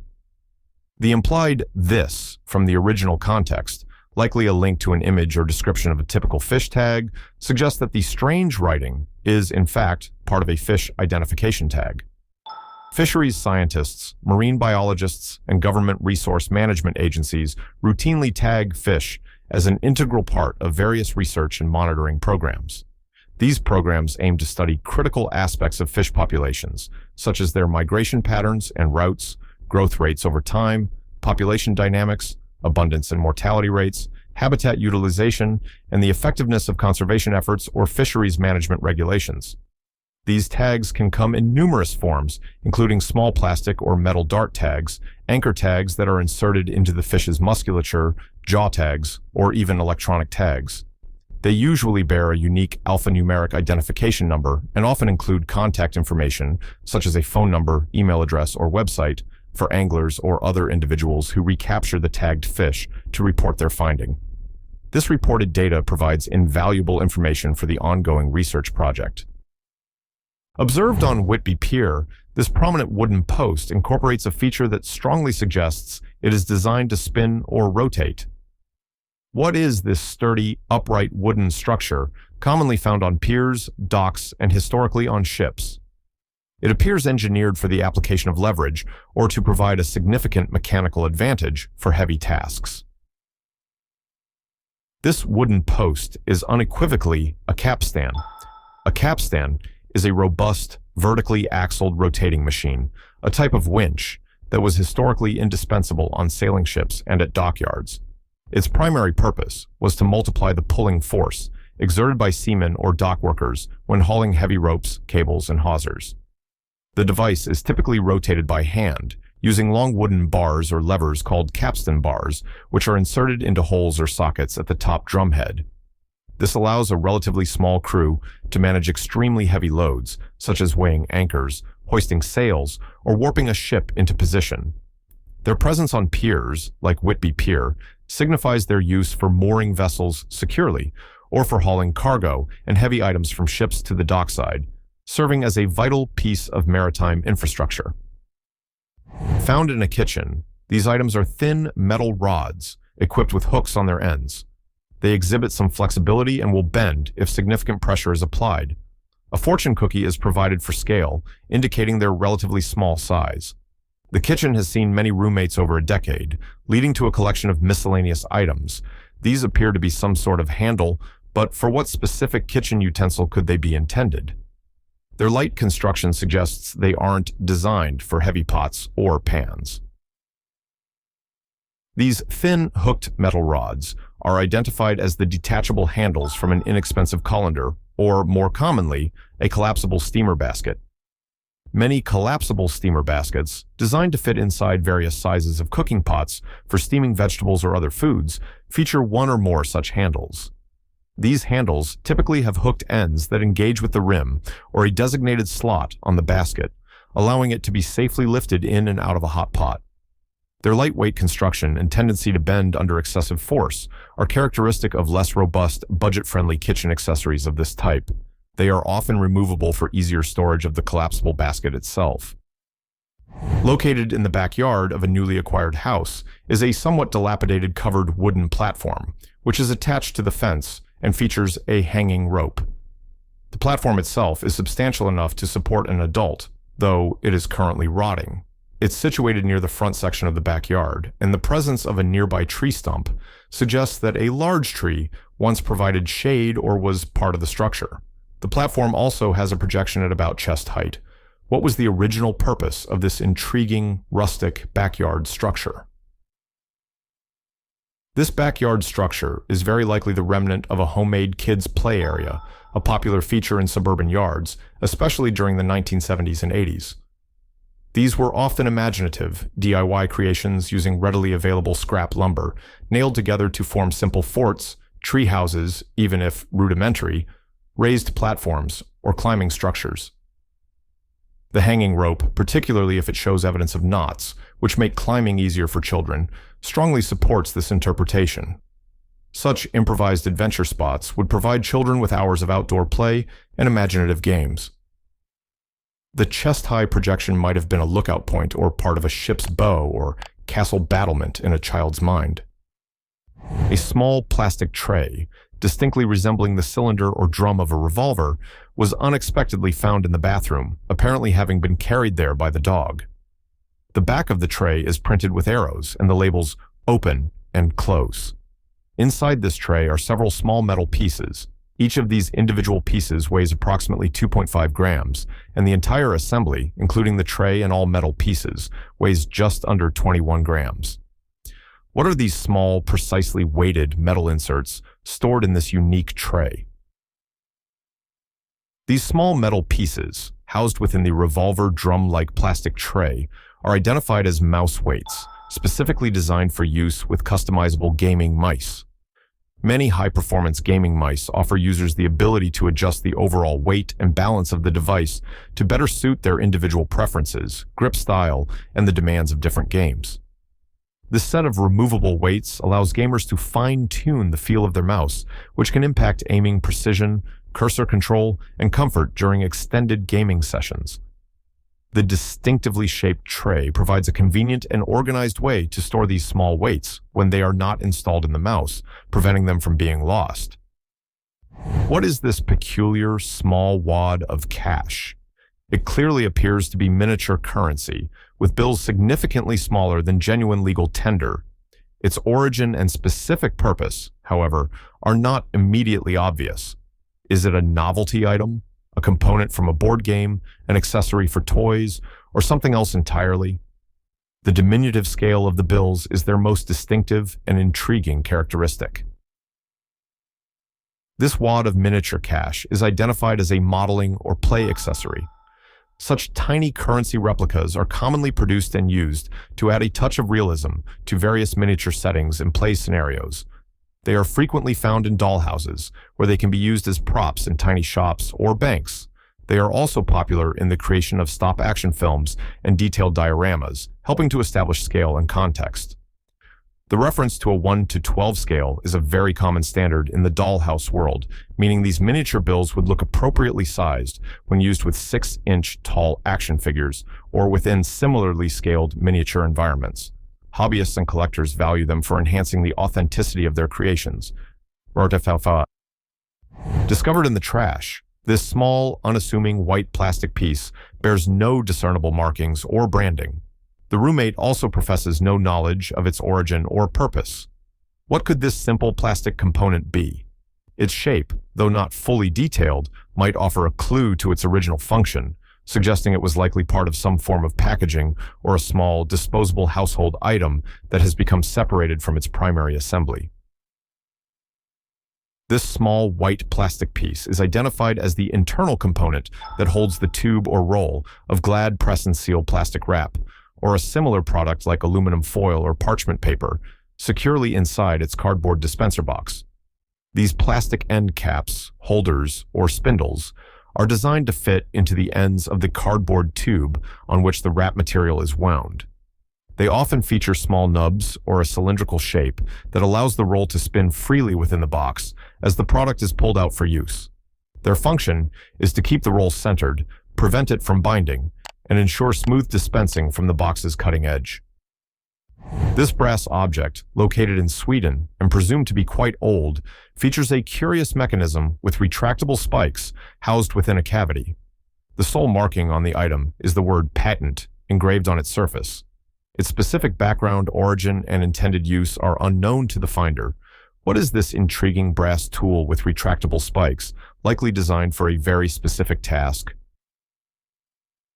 This brass tool with retractable spikes is confidently identified as a cigar punch. A cigar punch is a specialized accessory used by cigar smokers to prepare a cigar for smoking by creating a small, circular hole in the cap, the sealed end that goes into the mouth, as an alternative to using a guillotine-style cutter, which removes the entire end. To use it, the smoker would press the end of the punch firmly against the cigar's cap. This action causes the internal retractable blade or spikes to extend, piercing the cap and neatly removing a small plug of tobacco. This creates an opening that allows for an even draw. The patent marking indicates it's an older, patented design, common for such tabacchiana. A black object, described as an attachment part, is found on a patio. A shoe is provided in the photograph for scale, indicating its modest size. It clearly possesses a threaded section, which strongly implies that another component is designed to be screwed onto it. The finder speculates whether it might be intended for a patio umbrella, perhaps a specific kind, or if it serves an entirely different purpose. What is this black threaded fixture? This black threaded attachment is identified as a security camera mount. Many outdoor security cameras, particularly compact bullet-style or dome-style cameras, are designed with a threaded base that screws onto a corresponding mounting bracket like the one described. This mount would itself be securely affixed to a permanent structure such as a wall, eave, soffit, or post. The camera unit is then screwed onto this mount, often allowing for adjustment of its viewing angle to cover the desired area. Its presence on a patio strongly suggests a previous or intended installation of an outdoor surveillance camera for security monitoring of the property. Observed at a local state park, this setup consists of a yellow rope that begins tied to a barbecue grill, then loops very high up into a tree, and finally descends, ending with a red, box-like object hanging just above the ground. Due to the presence of other park visitors, a closer inspection wasn't possible. The area is not known for bears, making a bear bag unlikely, and the red box was positioned very close to the ground. What is this intriguing rope and red box contraption in the park? This setup is identified as an arborist's throw line. Arborists and professional tree care specialists use these specialized lightweight lines, which are coupled with a weighted pouch, the red box in this instance, often called a throw weight or throw bag, at one end. The purpose is to accurately position heavier climbing ropes or rigging lines high up within a tree's canopy. The arborist skillfully tosses or launches the throw weight attached to the thin throw line over a specifically chosen strong branch. Once the throw line is over the branch and back down to the ground, the heavier working rope is attached to one end of it and then pulled up and over the branch, establishing an access line for climbing or a rigging point for lowering branches. Floating in the water adjacent to the Merrimack Power Station, a coal-fired electrical generation facility, are numerous square and circular objects. Each of these objects is roughly the size of a rowboat and appears to have a pole or a similar vertical structure protruding from its center. They are arranged in a somewhat orderly grid pattern. The observer guesses they might be related to wastewater treatment or discharge. What are these distinctive floating structures near the power plant? These objects are identified as cooling fountains, which are integral components of some power plant cooling water systems. In older power plants, particularly those utilizing once-through cooling systems or dedicated cooling ponds, large volumes of water are used to condense steam from the turbines. This water becomes heated in the process. The heated water is then discharged and pumped to an area like this, where these floating pads, equipped with central poles that are actually spray nozzles, function as fountains. They spray the hot water high into the air, which significantly increases the water's surface area exposed to the atmosphere. This promotes rapid evaporative cooling, dissipating the excess heat before the water is either returned to its source, like a river or lake, or recirculated within the plant. If you love uncovering strange and mysterious objects, hit that like button and subscribe. Stay curious. More finds coming soon.